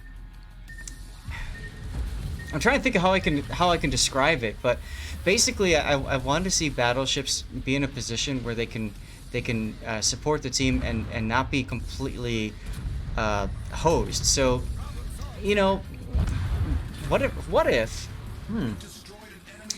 there was something that would decrease increased dispersion of shells that were fired at a battleship while it was like at moving at like a quarter speed or something like that. That would be kind of interesting. There has been a few people that suggested invert the Deadeye's activation mechanics. So basically, instead of being past a certain range, you have to be within a certain range. Mm-hmm. Kind of like how the skill kind of how like the lighthouse builds for the cruisers work. You have to be within your standard detection range in order to get the bonus. So some people were suggesting that route for the Deadeye. Mm-hmm. What about a reload? Like, you know, accuracy through volume.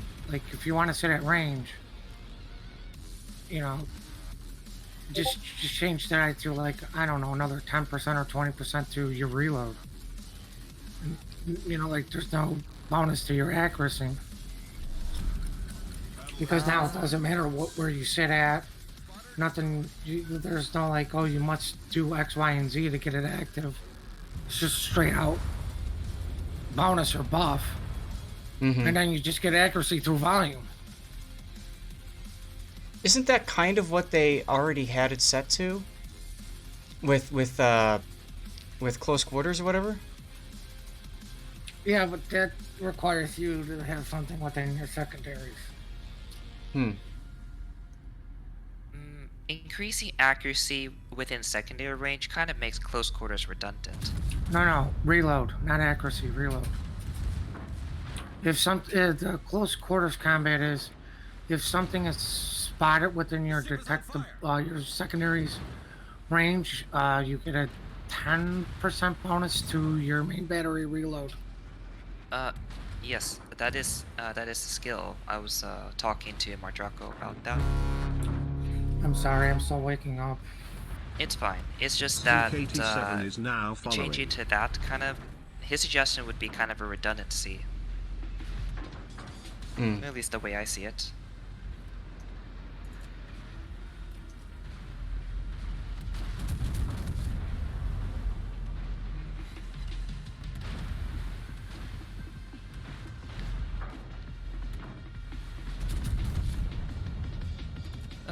Well, you don't have to be limited by just increasing the accuracy or the DPM. Mm-hmm. Because one of the issues I see at tier 10 is that the damage output of tier 10 ships vastly outpaces their defensive capabilities. So it was already a passive meta because you can quickly focus fire anything that gets close. So that's why people tend to stay at range anyways. Deadeye only makes it much worse. In the lower tiers where people are not, where ships are less capable of punishing each other, you see a lot closer action. Okay. I think the whole discussion, and even with that, just showcases the lack of survivability for battleships at the higher tiers. And because I think some of the reason we're focusing on more offensive skills instead of survivability skills, because that's where Deadeye's at, is in the like, I want to do damage skills instead of I want to live skills. And also, if you want to live, just kill the guy that's trying to kill you. Just do it faster. Just hope it's not SAT, because good luck doing that. No, in clan, well, you can always do it in clan battles, because my job is literally to get shot at by the entire team. So the best defense is a good offense, is what you're saying. I believe that's what he's saying. Pretty much. Because I agree too. Just kill the thing killing you. Okay. Alright guys, well let's, I guess... How do you open replay files? Atta, there's a thread on the forums about that. I can link you to it. Because I can't really show you. I have it set to automatically run the game when I double click on the file. Here. I'm going to post that in chat for you. What's up, PC Pro Shop?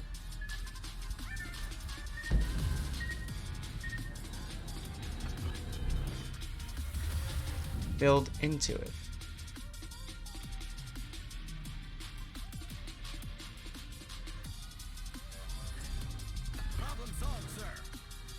Oh, okay. So when you're low on hit points, increase its ability to detect ships. You know, what if we had what if we had a skill that was similar to What if we had it with something that was similar to target acquisition module? Don't we already call that?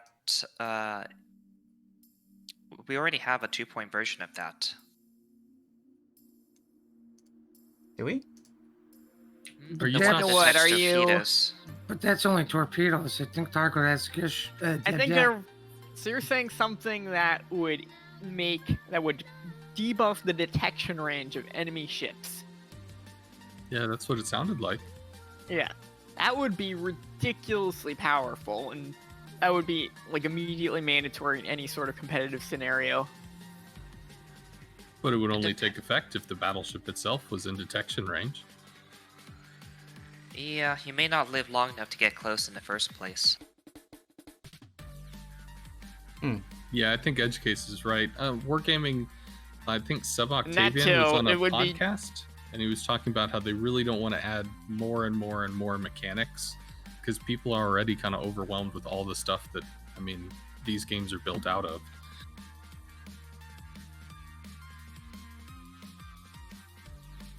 I don't know. Desta, I guess this is another one of your games. There's a skill that would be counter effect CA susceptibility to demolition expert. Rather than nerfing a very effective skill, why not offer a defense like anti-air or secondary builds?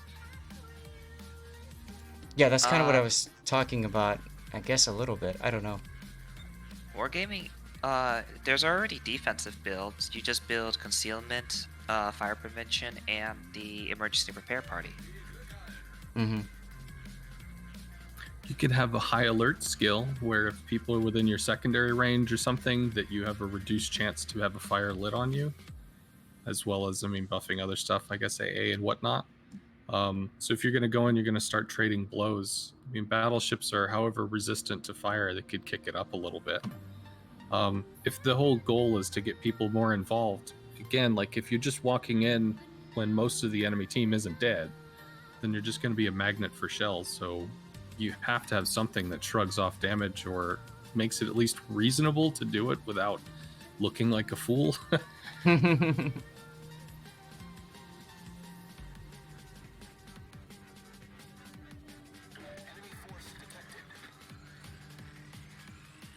All right. Well, it sounds to me like we're kind of starting to run out of things to talk about in regards to Deadeye. I think everyone's just looking to see it change in some way, shape, or form, and we'll have to see what Wargaming does with that skill, right? Yep. We'll just wait for Wargaming to come up with their proposed changes, and then we'll complain about it. There as you go. per tradition. So the next topic that people wanted me to talk about was Brawls. And they're saying, supposing Wargaming does another 1 versus 1 Brawl in the future, what improvements would people like to see for the next time?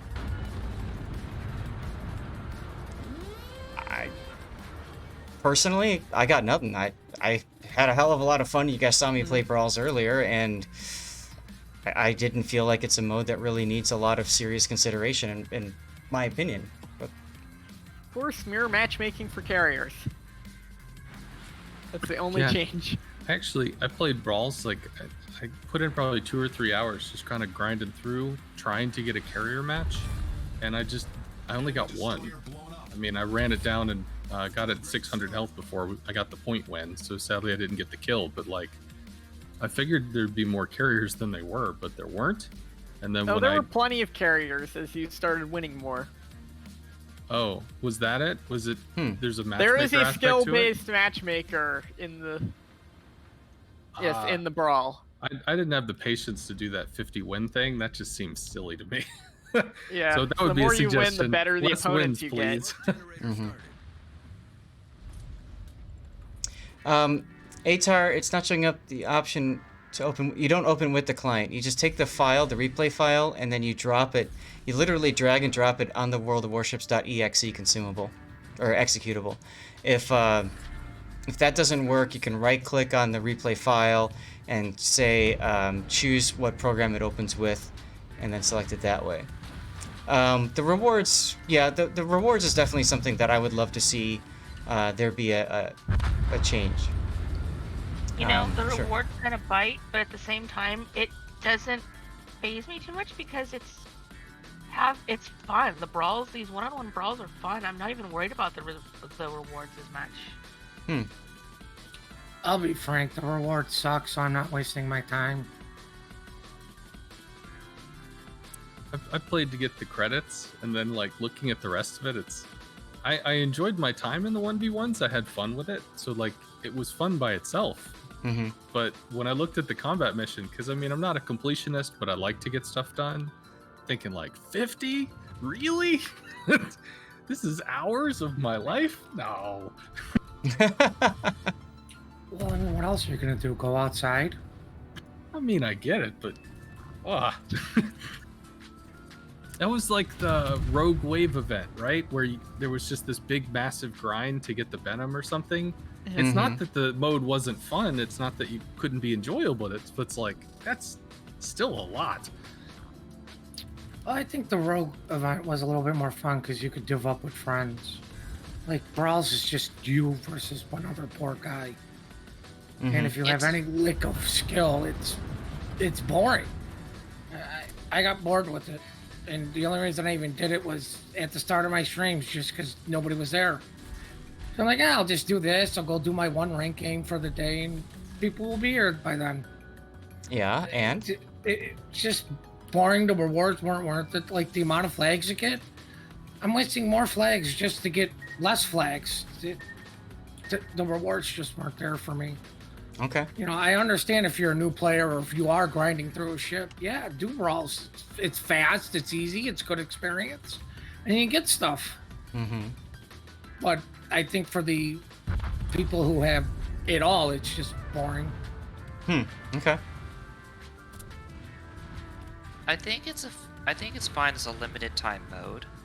That way, like, those who want to play it can play it all they want during that time, and those who are not as interested can just reap the rewards and not get burnt out.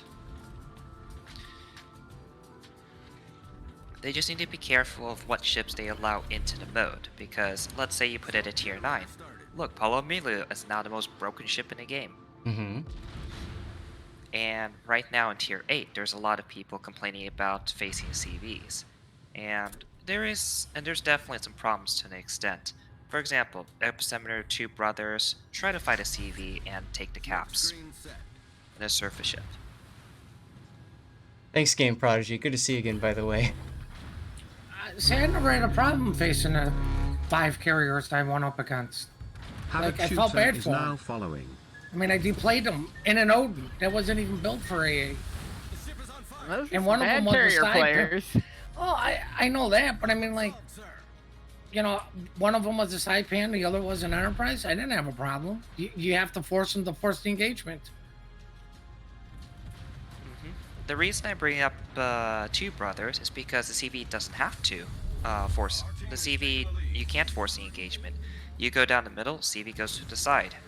You go to one side, CV goes to the other, and he can bomb you, and he can just bomb you the entire time. So what I'm trying to say is some maps are just some maps can also make it auto win, auto lose for certain ships. And of course, there are certain matchups like Asashio versus literally any cruiser. Well, I mean, Asashio versus, like, even a DD. At that point, why are you bringing Asashio? Some people's definition of fun are rather skewed. I mean, at that point, it's a person problem, not a game mode problem.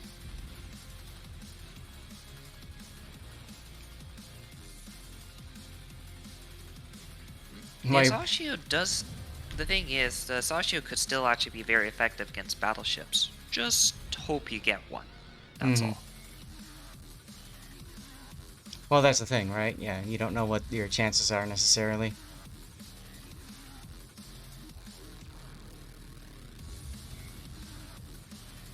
Okay, well, I guess we've kind of got through Brawls. That was pretty quick. Chat, I'm going to ask you guys to answer a question on the poll. Thank you for the shout out there, Puddin'. Check out Game Project, guys.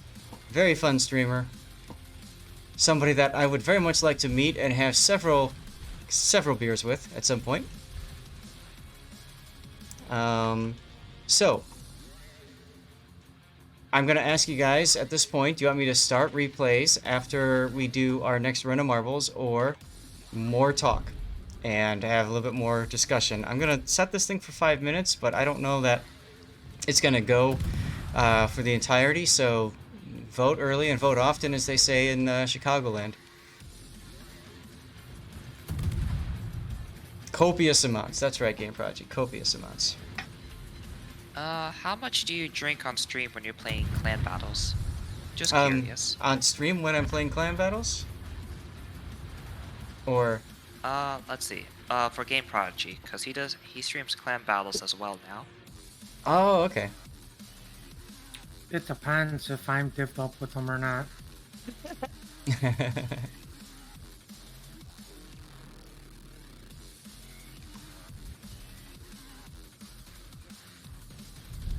None. Oh, wow. Never drink on stream. You can't prove it. There you go. Prove what I do because I don't use a camera. Yes, staying alive. You can use your channel points to influence the results of the vote. JSR50 is now following. JSR50, thank you very much for the follow. I mean, that's kind of similar to how you can, you know, use your clout to make things happen, right? It's very democratic. I'm glad you appreciate the irony here. How long have you done the talk section of your stream? The chats? Like what we've just been doing? Yeah. I started that about like 4 or 5 weeks ago. You know, I've got a 6-hour stream, so we broke it up, and people said they wanted to hear my opinion on things, and I said, I'll give you my opinion. You're probably just not going to be happy with it, because I'm not going to tell you that, you know, this game sucks and stop playing it and blah blah, you know, 'cause I'm playing the damn game, right? So, you know, as long as people understand that caveat, I don't have a problem with talking about it. So yeah, we've been doing it for about 5 weeks now, and it's been fun. I usually start with me playing the game, and then we move into chats, and then we go into replays. Well, cool. I had not seen the talk section until I think I sent you a raid, and you're like, "Hey, we talked about you." What? Yeah. So, woot. But I think it's pretty cool, actually, to have the little You don't section want to know in what he there. was saying about you Afghans. Oh God. I was honored. You went back and saw it. You know what I said about it, but but you know, like, yeah, it's kind of nice. You know, I had one. We've had two now about the commander skills prior to like just this talk about Deadeye. Last week the topics were if the forums had gotten dumber, which was a lot of fun to talk through. And, let's see, what else have we talked about? I have to think back to. Commander skills. Yep, we talked about the commander skills at length. What else have we talked about? Let me pull up my stream planner here. We Clan talked about battles. Deadeye about 1,000,000 times. Clan battles. We talked about King of the Sea, the new Axis and Allies mode, ranked battles. Yeah, so I mean we've covered a lot of those kinds of things, and it's been fun. I've really enjoyed that. Glad you missed it, Martreco.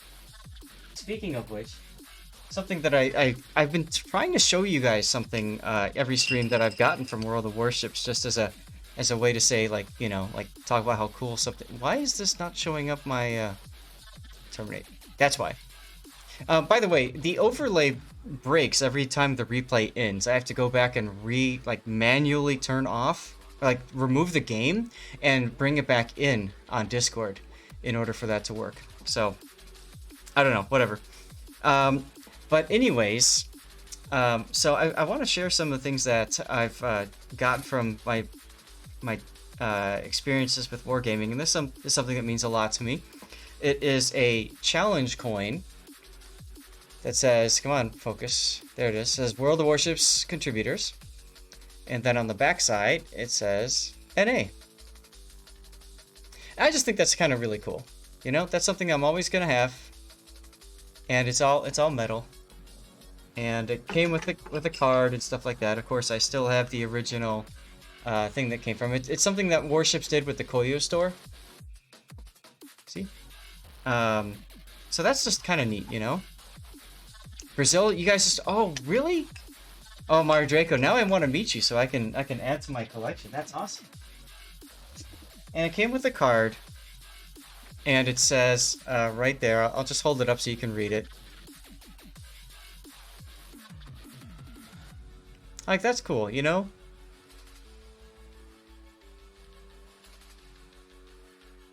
So, anyways, so that's just something I wanted to share with you guys. You know, just something kind of cool. And every time I cover a stream, I want to try to have something else up here. I've had this thing up here for 3 weeks straight now because I just kept forgetting to talk about it. It says, from the team locally in North America and our global team, thank you for your contributions and support over 2019. We look forward to working and to supporting and working with you in 2020. World of Warships NA. So there you go, Dernikas. You've only given out 6 challenge coins, huh? VIP indeed. Alright, let's move over to Marbles. And see, now Marbles is working, but every time I play a Warships replay, it crashes on me. So, God, I don't know. We'll have to figure that out. But anyways, let's get a race going here. And you guys have chosen replays. So we'll do replays, which means it's time to get some dirty water in me as well. So we'll do that in a little bit. Let's take a look at the map. It's a very dark map. Wow, very dark. Oh, this is like the Trident one. Yeah, we've seen this one before, I think. Or I've seen some of these components. Whoa. That's kind of neat. Okay. Wonder if that'll yeet anybody off the level. Alright, in any case, we'll start the 3-minute timer. I'm going to hit a 3-minute ad with Twitch, and then we will be back.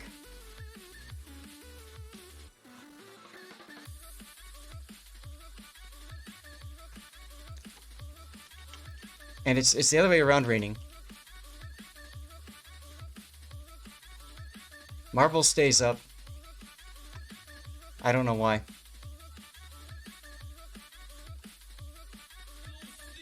Wargaming Launcher assassinates marbles. That's funny. Alright, dirty water time. Be right back.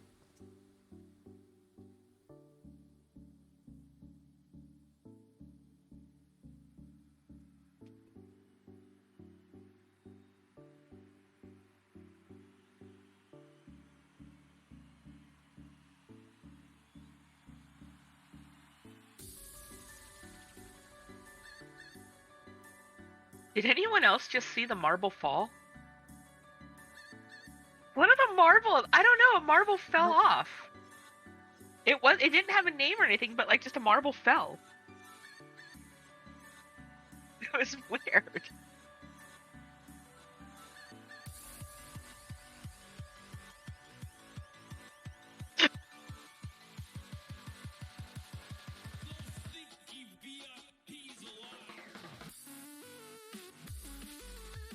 Well, Mar Draco, you know, I'm not a CC, but I go to Texas every year, so you know, I'll happily go get one of those coins.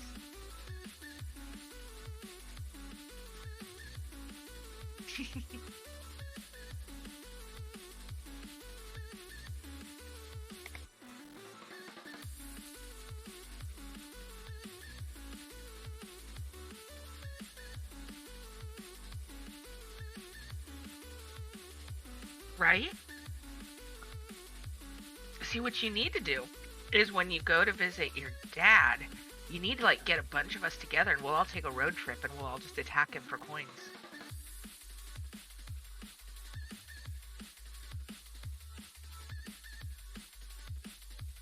Yes!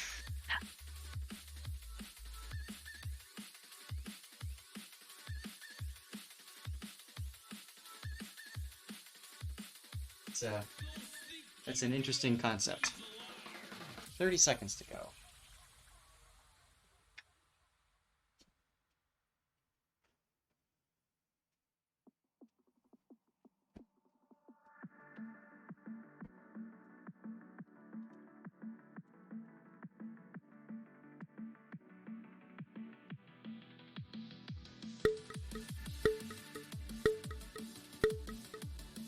Okay. And we're back.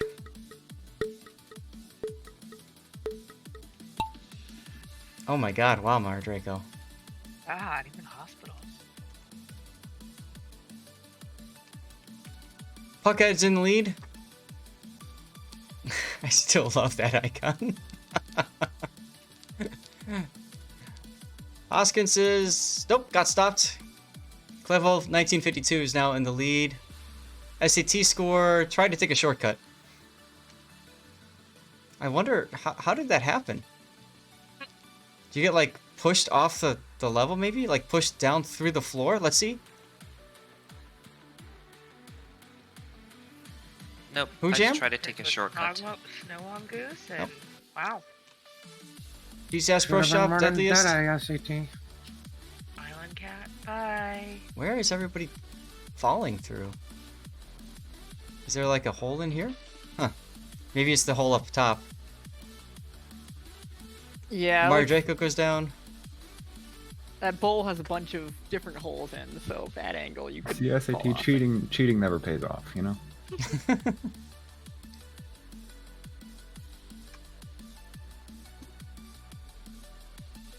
Coming up through the Trident now. Samuel Bowl 22 in the lead. Whoa. Oh, is this gonna yeet people out? Yes. That's right. To the wall and down. 3 different paths. 1 through the center hole, and then 1 on either side. And then there's this clan boy that somehow gets through. Thank you for for subbing, by the way. Oh, but he dies. So, okay.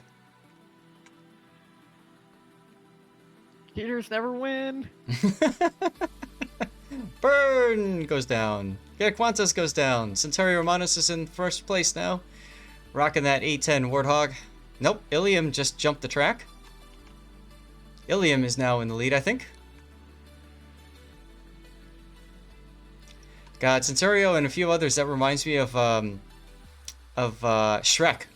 That introduction part where it's like, not the introduction part. When that guy with the Lord Farquaad head is like running back and forth in the zigzag line. Tedster, you're in second. Looks like Ilium is still in first place. Sith Kitten is gone.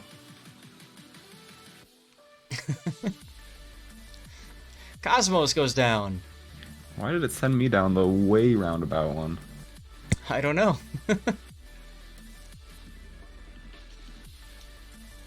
Call There goes shenanigans. I was briefly in first place. Now I'm way back. Yep. I think Duckman pushed me off. Ah, I could see that. Me too. Oh, hey, look, Duckman just fell off. Ha! Oh. Oh, Ted, you almost came in first there.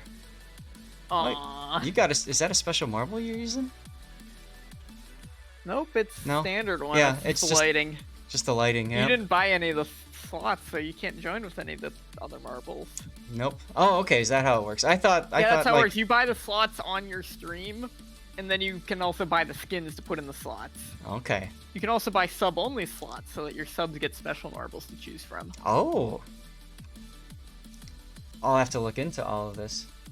Yep, and then people can choose which marble they want by when you type play. There'll be numbers like 1 through 9 or 10 through 19, and then you get to type like play 2 or something, and then choose marble number 2. Okay. Make sure you get a cat's eye. Edge case, what happens if we get a marble, or if I win, then I figured I would go with the last place finish in that case. Just to make it more fun. Alright, so Cleve 1952 is our winner. I saw we did a followage check, and he has been following for like a few months now, so thank you very much for your followage.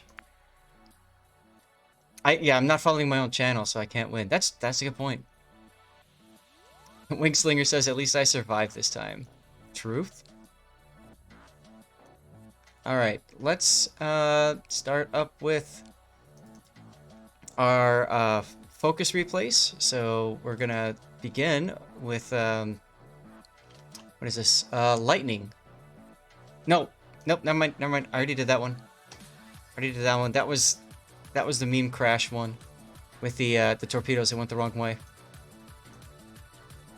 Sorry, I had that in my folder still to remind me to send that to Wargaming, which I did do. All right, so we have a Kremlin in ranked battles, because that's totally not going to be OP at all. If I died first, do I get a prize? No.